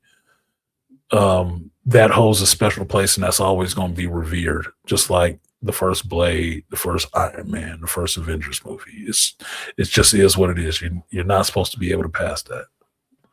That is the first entrance there. It's better than Spider-Man 3 with their version of Venom from the Sam Raimi ones. Definitely better than that one. Lower than Spider-Man 2 with Doc Ock, because that one's action was awesome. That set the standard for how that CG in these superhero fights is supposed to go in Spider-Man movies.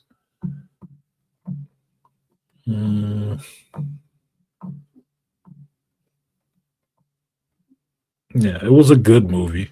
You can be entertained by it. And that's what I've said the whole time. You can be entertained by it. Just don't look too deep. Just don't look too deep. If you start looking deep, you're going to come up with a lot of goddamn questions and really be like, but wait, how does that work? And then you'll get to the end of the movie and say, they still ain't answered that shit. Why can't you read his mind? Aunt May in the brain? Bullshit. She needed a hug. Didn't we just say we hated that hug shit in Thunderbolts? Why am I getting a hug in a Spider-Man movie and it's okay?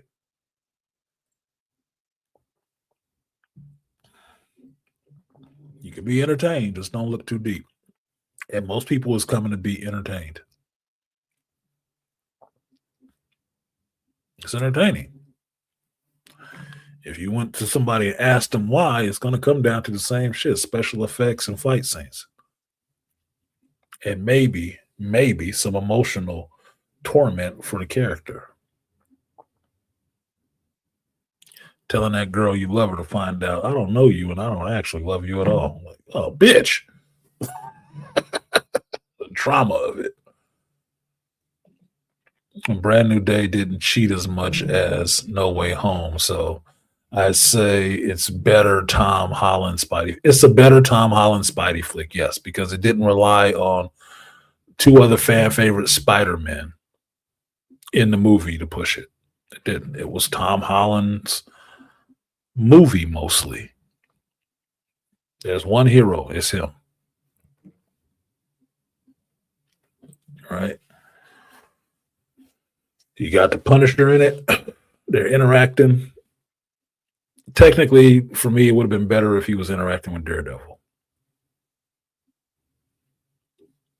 You should not be hanging out with the Punisher. That is a known killer. What are you doing, Spider-Man? The Hulk shit, Hulk having to go to a psychiatric institution because somebody mind controlled him, which doesn't seem possible, but he has to go to a psychiatric institute because he got mind controlled and went on a rampage. That's not his fault, and that's a fucking Avenger. What are you doing? I think you would hand him over to the Avengers and let them deal with it. And say, oh, Banner has to go to a psychiatric institute. No, the fuck you don't. He was mind controlled. Everybody knows this now. Shit. Half the goddamn city just got mind controlled. And you holding them accountable for what? Wrecking a damage control building? Come on, man.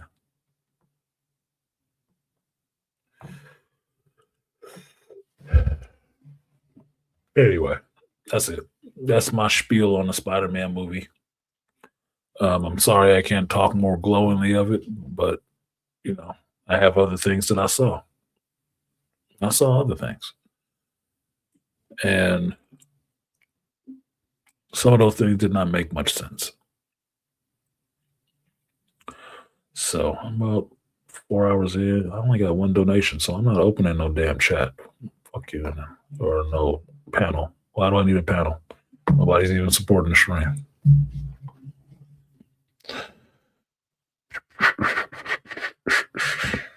Yeah. Boop, boop, boop, boop, boop, boop. Awesome. When can you do it? I don't know, cousin. When do I feel like putting in a toilet? That's just something I usually schedule on my menu, isn't it?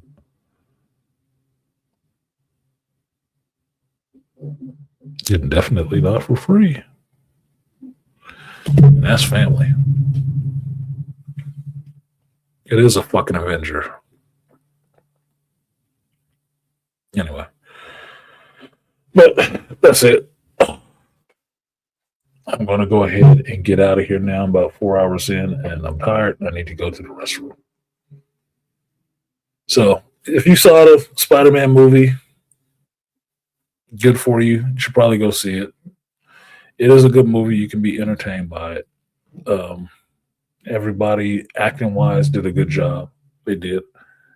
I don't have a problem with that. It's just some of the other stuff reads funny.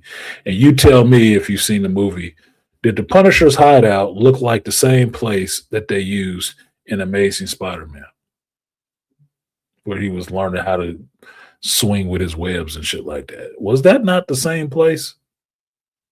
I'm telling you, maybe I've seen too many movies, or I don't know, but I'm seeing a lot of the same shit that, like, I've seen that before. That's not even special now. So, I don't know. You tell me. But, oh, look, I said something, and here it is. Zajac with the super sticker. Appreciate you, Zajac, for supporting the stream. The Bizarro symbol, I will give you 3B salute.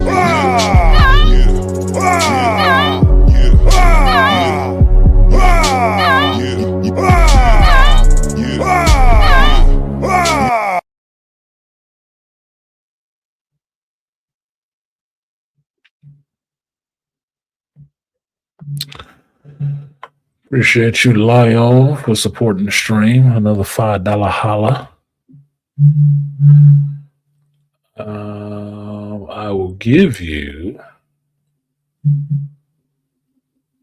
Yes, it did. I thought it looked familiar. It looked familiar as fuck to me. As soon as they went to that wide shot, I'm like, is that the same spot that Andrew Garfield Spider Man was just swinging around in? You recycling sets now? What the the fuck, bro? Where's the originality coming in? Beastly Nerds said for the stream. So, firstly, shout out to Lion for the $5 holla. Appreciate you. I will give you 3B salute. Appreciate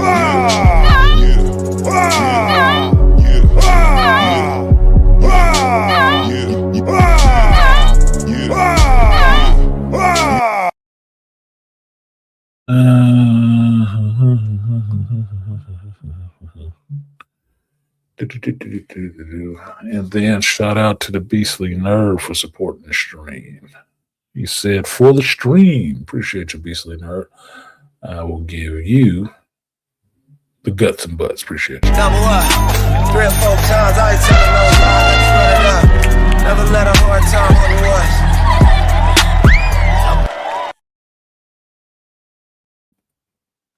So, and that's all out of the way.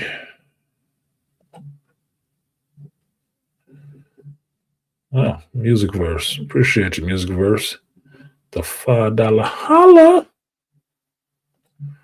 I will give you, sir, the 3B salute. I'll just lose it. There it is. Thank you.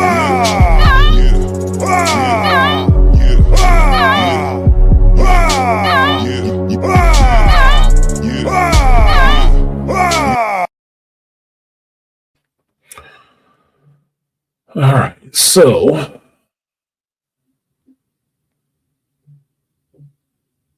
thank you guys for showing up. Apologies for being late, but I was sleeping kind of good. I will spend some time today and watch Star Wars Theory Vader Episode 2 because I did want to watch that.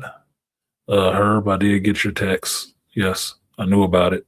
I've been tracking it since he talked about it. He was coming out. I was awake today. It dropped. I didn't watch it because I was going to sleep, and I want to watch it on the big screen and see what it looks like, see what he put all his money into. I know it's giving a glow up to Mace Windu, but I know Theory is more of a Vader fan than a Mace Windu fan. So I'll wait to see what that looks like.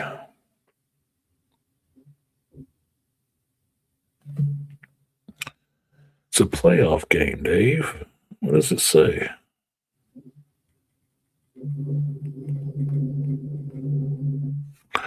But as it stands, I have to go to the restroom. So I got to get out of here. So thank you guys for coming through today, even on the late stream. Please be sure to like the video or downvote it. I don't give a shit. Either way, thank you for those who did supporting your interest. My take is just my take. You don't have to agree. I'm not asking for agreement. But if you have a different one, definitely leave it below in the comment section. We can talk about it because some of this stuff is best talked about because then it's not just rattling around in your head thinking that it's holding water.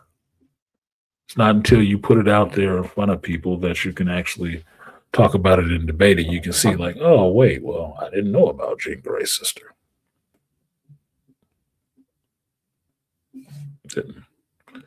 That's when you learn stuff like that, when you actually put these ideas out there. That is the beauty and the fun of a comic shop, of having people who read the same material and got different things from it, coming together and talking about it.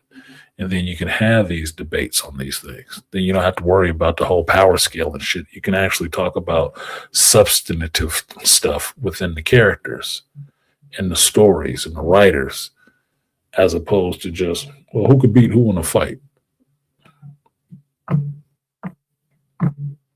above all.